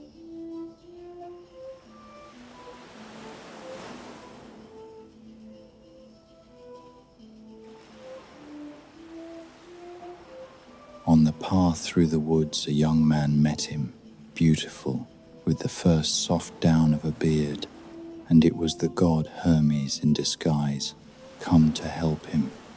The god told him plainly what waited at the house and how the men had been turned to pigs, and warned him he would go the same way himself if he walked in unarmed against the witch's craft. Then he pulled a plant up out of the ground, a herb with a black root and a milk-white flower, a thing the gods called moly that no mortal hand could easily dig, and he put it in Odysseus's hand and told him to keep it on him. With that herb in him, the drug would do nothing. When the witch struck at him with her wand and saw it fail, the god said he must draw his sword and rush at her as though he meant to kill her, and she would shrink away and offer to take him to her bed, and he must not refuse, for only she could free his men and undo the whole of it. But before he went with her, he must make her swear, the great oath of the gods, to do him no further harm, or she would strip the strength and the manhood out of him the moment he stood disarmed and naked before her. It went as the god had said it would. The witch, whose name was Circe, welcomed him in and seated him, and handed him the drugged cup, and he drank it dry and felt nothing at all. She tapped him with a wand and told him to get out to the sty with the rest, and he did not change. He drew his sword instead and sprang at her with a shout, and she screamed and dropped beneath the blade and caught him round the knees, crying that no man had ever drunk that cup and kept his shape, and that he could be no one but the man a god had foretold to her long ago, Odysseus, homeward bound from Troy. She offered him her bed. He took her at her word, but he made her swear the binding oath first, that she meant him no harm, and only when the oath was spoken did he go with her. Her women bathed him and dressed him and laid a fine meal before him, and he would not touch a bite of it. He sat with his eyes lowered and his mind far away, and when she asked what ailed him, he told her he could not eat or take any joy while his men were penned in her yard as beasts. So she rose and went out with her wand, and let the swine out of the sty, and worked a fresh salve over each of them, and the bristles dropped away, and they stood up men once more, younger and taller and finer to look at than they had been before. And they knew him and crowded round him weeping, and even the witch was moved at the sight. After that, the danger turned clean into its opposite.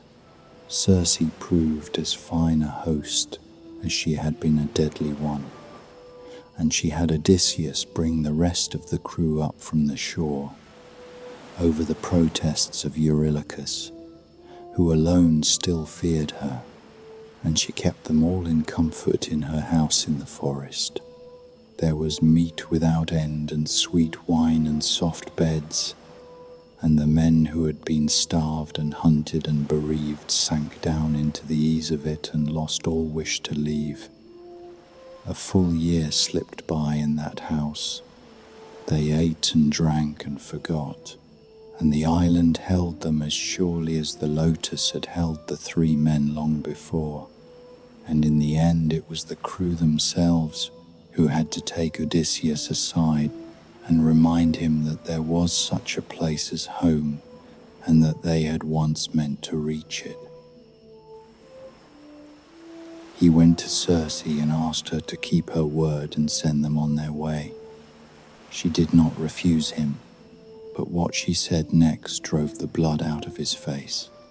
Before he could sail for Ithaca, he had one more voyage to make, a voyage no living man had ever made and come home from. He had to cross to the very edge of the world and go down into the house of the dead, and there call up the ghost of a blind prophet named Tiresias, the one soul in all that grey country who had kept his wits and his power of sight beyond death, and learn from that dead mouth the road home and what was waiting on it. When the crew heard where they were bound, they sat down where they stood and wept and tore at their hair and wished they had never been born, but there was no other road home, and all their weeping changed nothing at all.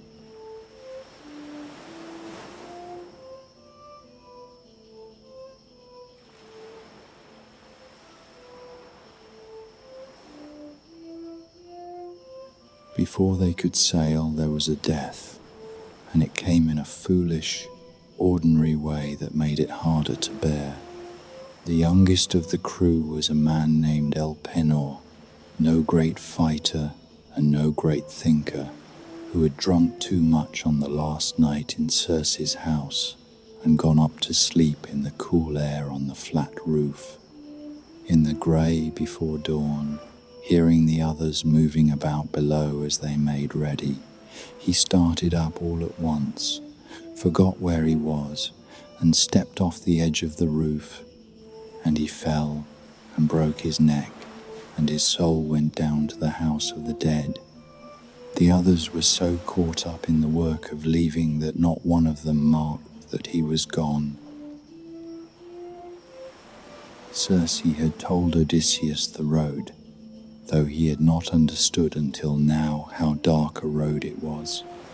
She sent a fair wind after the black ship, and they ran before it all that day with the sail spread wide, out across the great river that circles the edge of the world, until they came to a place where the light gave out. There a people called the Cimmerians lived in a country the sun never reaches, wrapped in cloud and fog from one end of the year to the other, in a night that has no morning. The Ithacans ran the ship up onto that lightless shore, and Odysseus took the 2 black sheep Circe had given him and went to the place she had named. with 2 of his men behind him, and there he did the things she had taught him. He dug a pit a forearm deep and a forearm across, and around it he poured offerings to all the dead, first milk and honey, then sweet wine, then water, and over the whole of it he scattered white barley. He prayed to the strengthless dead and promised them sacrifices when he came home again. Then he took the 2 sheep and cut their throats over the pit, so that the dark blood ran down and gathered in it, and at the smell of that blood the souls of the dead came swarming up out of the dark below. They came in their hundreds and their thousands, with a noise that was not quite a voice, a thin crying that rose on every side of him in the gloom. Young brides came, and unmarried boys, and old men worn out by long lives, and tender girls still new to their grief, and ranks of men killed in war with the wounds of bronze still on them, and their armor still dark with blood, and they pressed in toward the pit from all directions. A green fear took hold of Odysseus at the sight of them, but he held to what he had been told, and he drew his sword and stood it over the blood, and with it he kept the crowding dead back, for any soul that drank would find its voice and its memory again, and he meant to let none of them drink until the prophet had come and spoken. The first to reach him was Elpenor, the boy who had fallen from the roof, his body still lying unburned and unburied back in Circe's house, for they had left in too great a haste to see to him. He wept and begged Odysseus not to sail off and leave him there, unmourned, with no grave and no rites, lest the anger of the gods come down on the living for the neglect of him. He asked that when they went back to the island, as he knew they would, they burn his body with his armor, and raise a mound for him on the grey shore, and plant his oar upright on top of it. The oar he had pulled while he lived. Odysseus gave him his word that all of it would be done. Then his own mother came up out of the dark, Anticleia, and the sight of her stopped the breath in him, for she had been alive and well when he sailed for Troy, and he had not known that she had died. The tears ran down his face to see her there among the shades, and yet even so he would not let her come to the blood and drink, hard as that was to do, because Circe had warned him that the prophet must drink before any other. So he held even his own mother back at the point of his sword and waited, and she sat near the pit and looked at him and said nothing, not yet knowing her own son.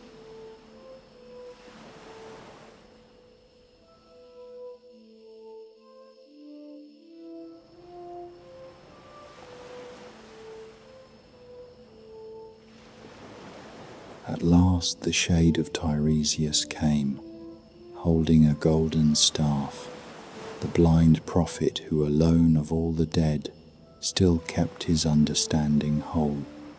He knew Odysseus at once and asked why he had left the sunlight to come down to this joyless place. And then he stooped and drank the dark blood, and when he had drunk, he told the truth of what lay ahead. The Lord of the sea was bitter against him, the prophet said, for the blinding of his son, and would make the way home long and cruel, but they might all yet come through it alive, if they could only master themselves at one place above the rest. They would reach an island where the cattle of the sun grazed, fat herds belonging to the God who sees and hears everything that happens under the sky. And if they left those cattle untouched, for all their hunger, they might still come home to Ithaca, battered but breathing. If they laid hands on the cattle, the prophet saw nothing but ruin. The ship would be smashed and the crew drowned, and Odysseus alone would live and would come home late and broken on a stranger's ship to find proud men eating his house bare and courting his wife, and those men he would have to deal with. There was more, for the prophet saw past the killing in the hall to the very end of the long story. After Odysseus had dealt with the men in his house, he was to take up a shapely oar and carry it inland, away from the sea, walking on and on until he came at last to a people who knew nothing of the sea at all, who put no salt on their food and had never set eyes on a ship, and who, meeting him on the road, would take the oar on his shoulder for a fan to winnow grain. There he was to fix the oar upright in the ground and make his peace with the Lord of the sea by sacrifice, and then turn for home. And his own death, when it finally came, would come to him gently off the water in a sleek old age, with his people prosperous and at peace around him. That was the whole of it, the prophet said, and he turned and went back down into the house of the dead.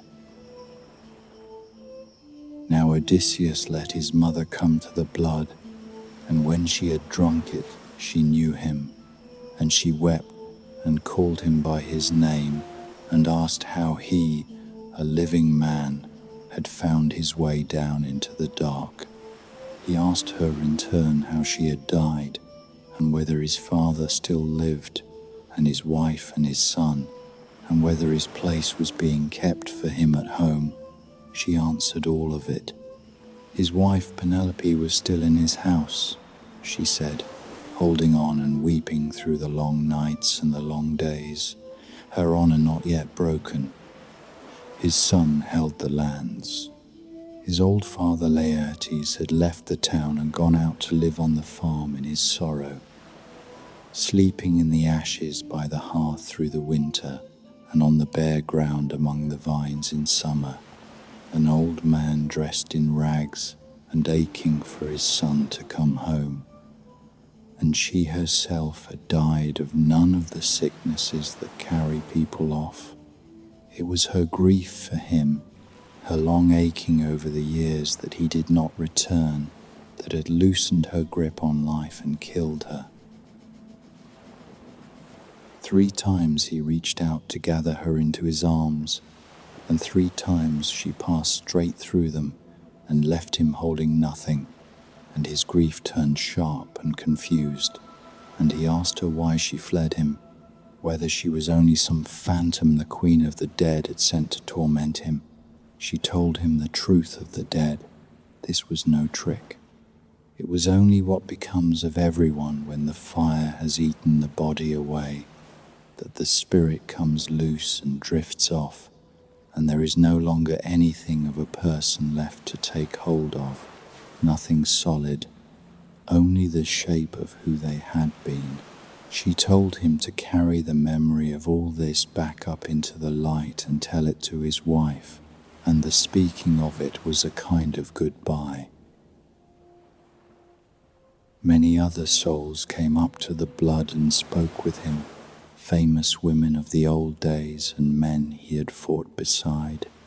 The saddest of all of them was Agamemnon, the great king who had led the whole army to Troy and broken the city and sailed home in triumph, only to be cut down at his own homecoming feast by his wife and the man she had taken to herself while he was away at the war, slaughtered among his people with no chance to lift a hand.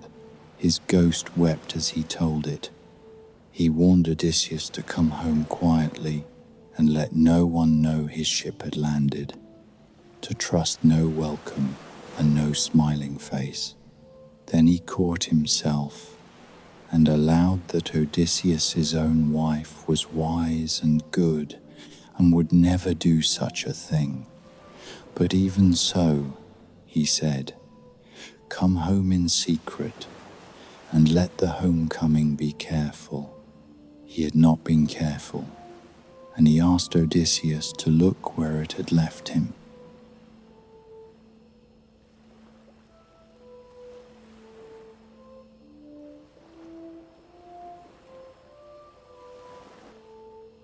Then came Achilles, the greatest fighter who ever lived, dead under the walls of Troy, at the very height of his glory. Odysseus greeted him as a man surely blessed, told him that in life he had been honored as a god, and now, beyond doubt, he ruled as a great lord among the dead, and that he had no cause to grieve at dying. Achilles would have none of it. He told Odysseus to spare him the pretty speeches about death. He would rather be alive and bound to the soil as the hired man of some landless, struggling farmer, breaking his back for a poor master with little to eat, than be king over all the breathless dead in that whole grey kingdom. Glory counted for nothing down here. Better the meanest life under the sun than the lordship of the dead. But he asked after his son, whether the boy had grown into a man of war, and there Odysseus could give him the one thing that gladdened him. His son had been brave at Troy, first into every fight, never once wounded, and had come away from the war alive and whole with his full share of the plunder. At that, the ghost of Achilles went striding off across the field of pale asphodel with long, glad steps, rejoicing in the courage of his son, and it was the only happiness Odysseus carried to anyone in that whole country. One soul stood off by itself and would not come near the blood at all. It was Ajax, the mightiest of the Greeks after Achilles, who had taken his own life in shame and fury when the dead Achilles' armor was given to Odysseus and not to him. Odysseus called across to him gently and tried to make peace, said he grieved for his death and wished the contest over the armor had never been held. Ajax gave him no answer. He turned and walked away into the dark among the other dead without a single word, and his silence weighed more on Odysseus than any curse he might have spoken, and Odysseus let him go. He stayed too long. He would have stayed longer still, to look on the famous dead of the older world, the judges of the dead, and the great sinners at their endless punishments. But the souls were gathering around him now in their countless thousands, and a cold dread rose in him that the queen of the dead might send up some monstrous thing out of the deeper dark for him to look upon, and his courage failed him at the last.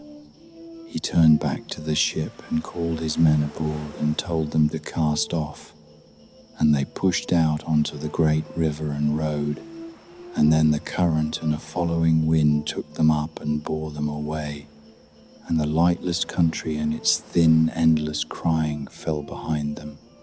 Odysseus came back up into the land of the living, carrying everything he had heard down there in the dark, the road ahead and the price set on it, his mother's death, the warning to come home a stranger to his own house, and the man who climbed back into the daylight was not the man who had gone down.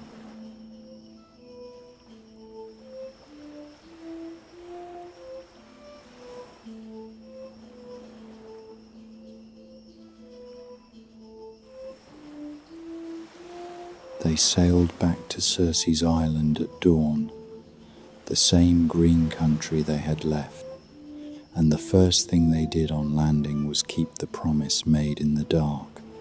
They carried Elpenor's body down to the shore and burned it with his armor, and they heaped a mound of earth over the ashes, and on the top of it they set his oar standing upright, so that anyone passing on the water afterward would see it and know that a man was buried there. Circe came down to meet them, for she had known they would return, and she brought food and wine, and she let the worn-out crew rest and eat their fill that day. And at nightfall she drew Odysseus aside to tell him the dangers waiting between him and home. There would be the sirens first, she said, who sat in a flowering meadow beside the sea and sang so sweetly that every man who heard them turned his ship toward the sound and drove it onto the rocks, and the meadow around them lay white with the bones of the men who had died listening. He must stop the ears of his crew with kneaded wax so that they heard nothing of it. If he wished to hear the song himself and still live, he must have his men bind him upright to the mast and leave him bound however hard he fought, and tie him tighter if he begged to be let go.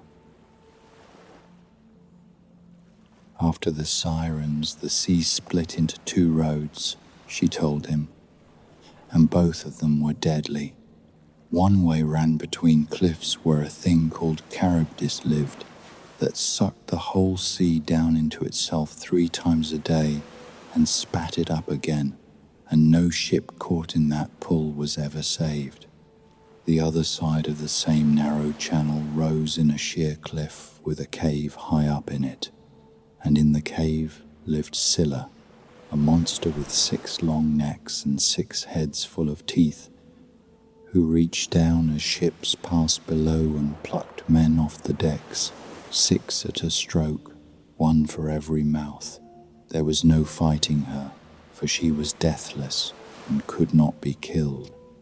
The hard truth, Circe said, was that he must steer in close under Scylla's cliff and accept the loss of 6 men and row past as fast as the oars would carry him, since to lose 6 was bitter, but to drift toward Charybdis was to lose the ship and every soul aboard it. And last, she said, he would come to the island of the sun, where the god pastured his deathless cattle and his flocks of sheep under the eyes of his daughters. Whatever else befell them, he must not let his men touch those animals. If they left the herds alone and kept their hands clean, hungry as they were sure to be, they might all still reach home. If they killed even one of the cattle of the sun, she foretold the loss of his ship and his crew, and warned that he himself, if he lived at all, would come home late and alone and a broken man. He had heard the very same thing from the dead prophet, and now he heard it again from the goddess, and he carried both warnings with him when they put to sea at dawn. When the ship drew near the meadow of the sirens, the wind dropped of its own accord, and the sea went flat and still, and the men furled the sail and took to the oars. Odysseus cut a great round of wax into pieces and worked them soft in his hands, and stopped the ears of every man aboard, and then he had them lash him to the mast, hand and foot, standing upright, and he told them that whatever he did and however he pleaded, they were to row on and not loose him, and to bind him harder if he ordered them to set him free.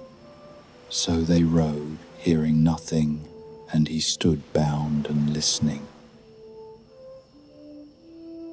The sirens saw the ship and lifted their voices and sang straight to him by name. They sang that they knew all things, everything that had happened at Troy and everything that happened anywhere under the sky, and that any man who stayed to listen would sail on the wiser for it. The song was the sweetest sound he had ever heard or would ever hear again, and it took hold of his heart and wrung it. and he strained against the ropes and screamed at his men and twisted his face at them to come and untie him. They heard none of it. Two of them rose and drew the ropes tighter and bound him faster to the mast, as he had told them to do. And the rowers bent their backs and drove the ship on past the meadow, and the singing slid away behind them and faded at last into silence. Only then did they dig the wax from their ears and free him from the mast.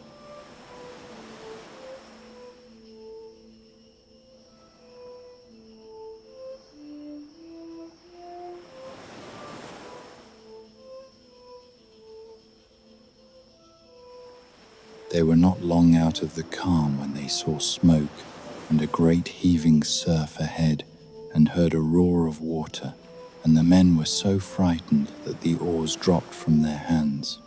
This was the narrow channel.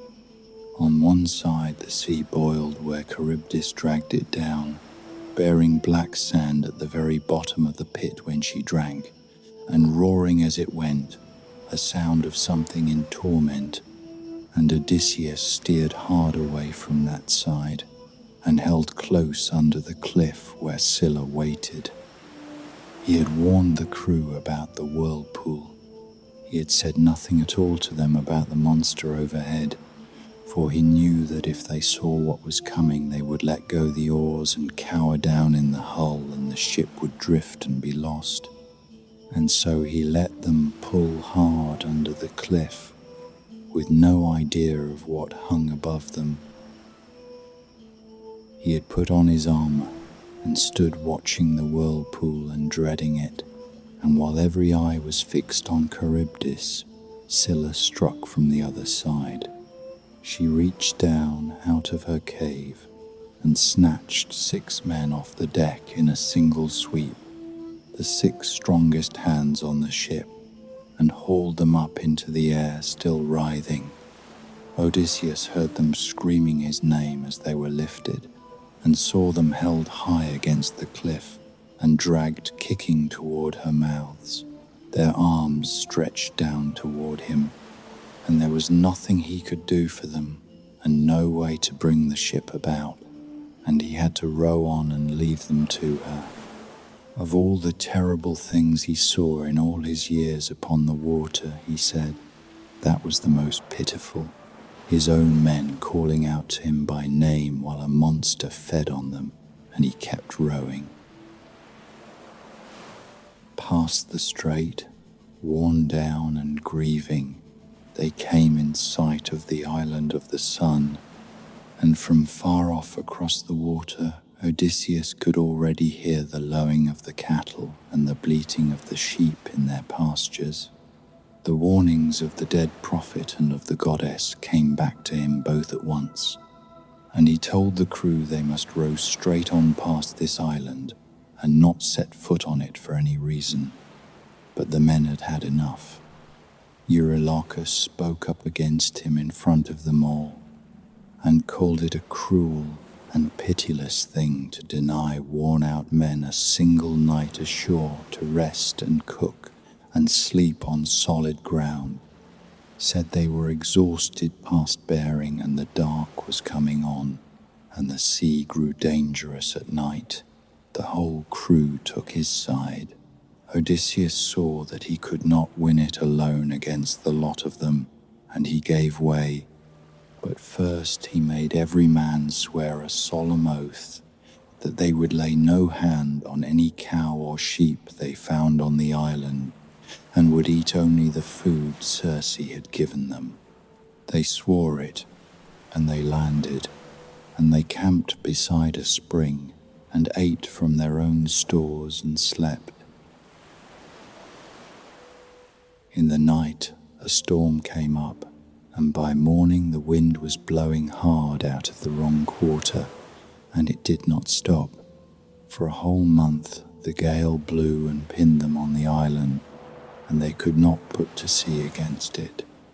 As long as the food and wine from Circe lasted, they kept their oath and let the cattle be. But the stores ran out, and then the men were driven to roaming the island with bent hooks and nets, fishing and snaring birds, anything to put in their bellies, and the hunger wore them thinner day after day.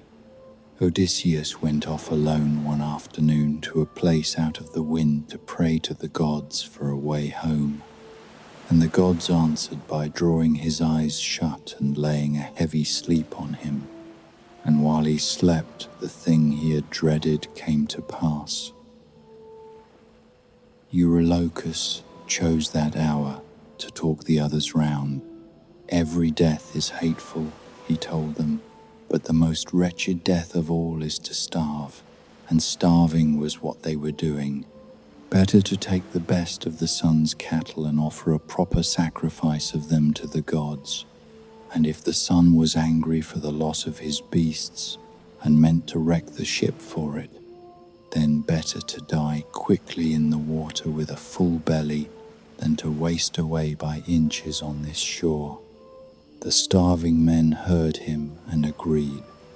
They rounded up the finest of the cattle and cut their throats and made what poor offering they could, with oak leaves in place of the barley they no longer had, and water in place of wine. And they cut up the carcasses and set the meat to roast. Odysseus woke and caught the smell of roasting meat on the wind, and he knew in that moment what they had done, and he cried out to the gods in despair, for it was already far too late to undo it. And the gods sent signs that the crime had been seen. The flayed hides of the cattle crawled along the ground, and the meat on the spits, raw and roasted alike, began to low with the voices of living cattle, so that the dead beasts seemed to be bellowing all around the camp. The men feasted regardless. For 6 days they ate the cattle of the sun, since hunger had burned the fear out of them, and on the 7th day the storm at last fell still.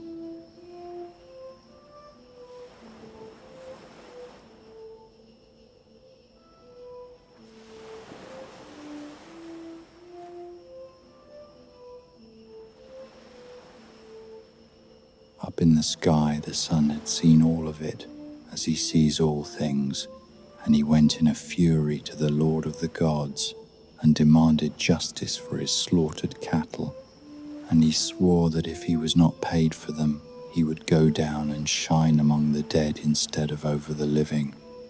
The Lord of the gods told him to keep shining where he was, and promised that the men who had done it would pay in full. He would split their ship with a thunderbolt out on the open sea and drown every one of them. When the wind had turned fair, the survivors put out and left the island behind, glad to be moving, the stolen meat already inside them. They had not gone far. Once the island had sunk out of sight, and there was nothing but water on every side.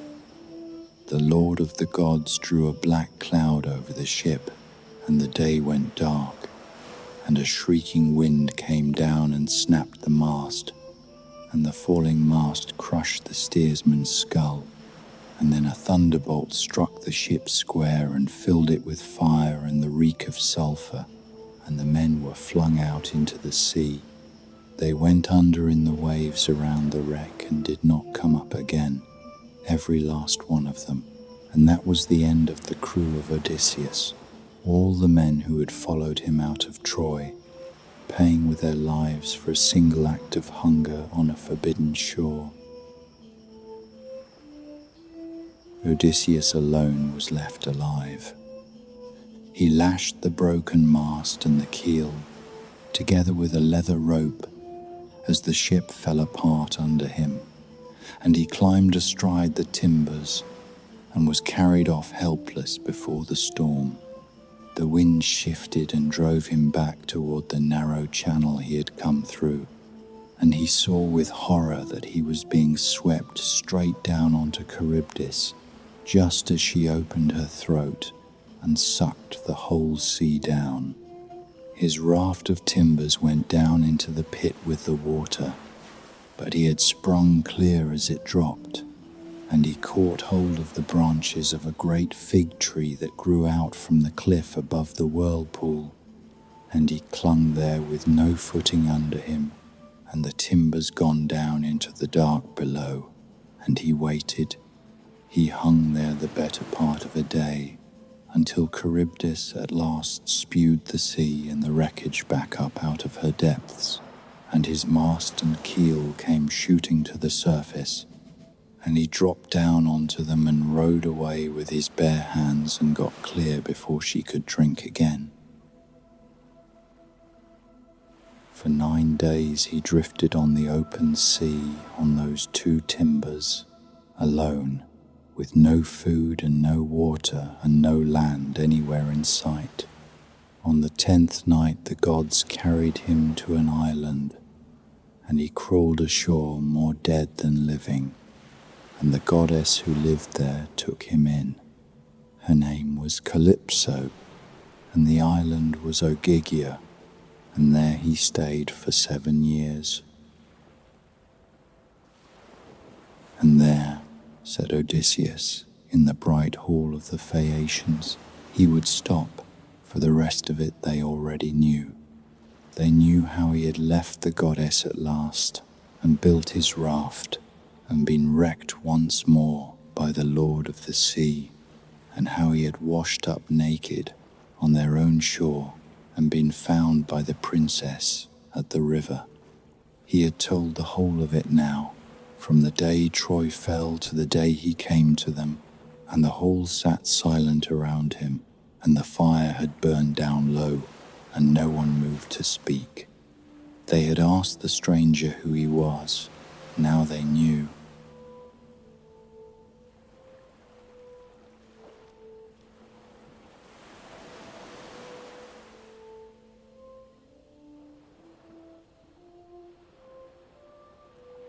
The Phaeacians kept their word. They laid him sleeping in their swift ship and carried him over the water in a single night, and they set him down on the shore of Ithaca with the gifts they had given him piled beside him, and they sailed away before he woke.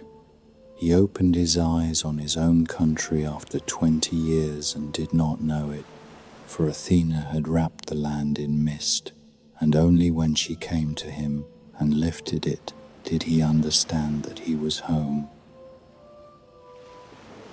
She warned him not to rejoice.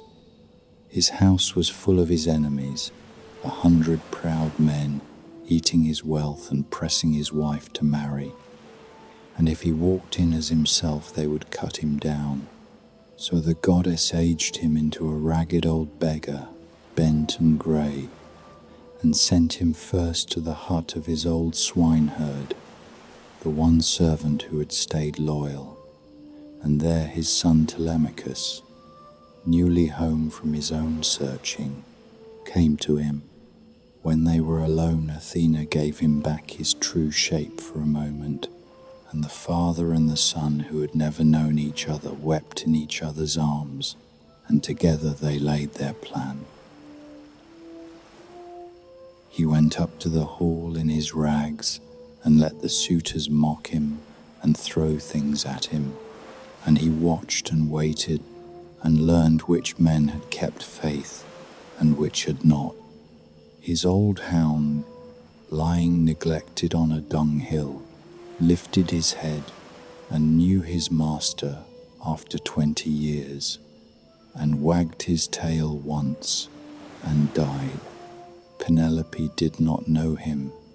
She came down among the suitors and said she could hold them off no longer, and set them a contest. She would marry whichever man could string the great bow of Odysseus and shoot an arrow clean through a row of axe heads, which only her husband had ever done. One by one the suitors tried the bow, and not one of them could so much as bend it to the string. Then the ragged beggar asked for his turn. They jeered, but Telemachus had the bow put into his hands, and the old stranger turned it over once and strung it without effort, smooth and quick, and sent the arrow straight through every axe head down the line. Then he threw off his rags. The doors were already barred. Telemachus stood at his side, and the loyal servants with him, and Odysseus turned the bow on the men who had devoured his house, and shot down the worst of them where he stood. And what followed in that hall was long and bloody and without mercy. When it was over, not one of the suitors was left breathing, and the house was his again. But the killing was not the homecoming. Word was carried up to Penelope that the beggar was her husband and the suitors were dead, and she came down and sat across from him and would not say that it was him. She had survived 20 years by trusting nothing, and she would not be fooled now by a god wearing his face.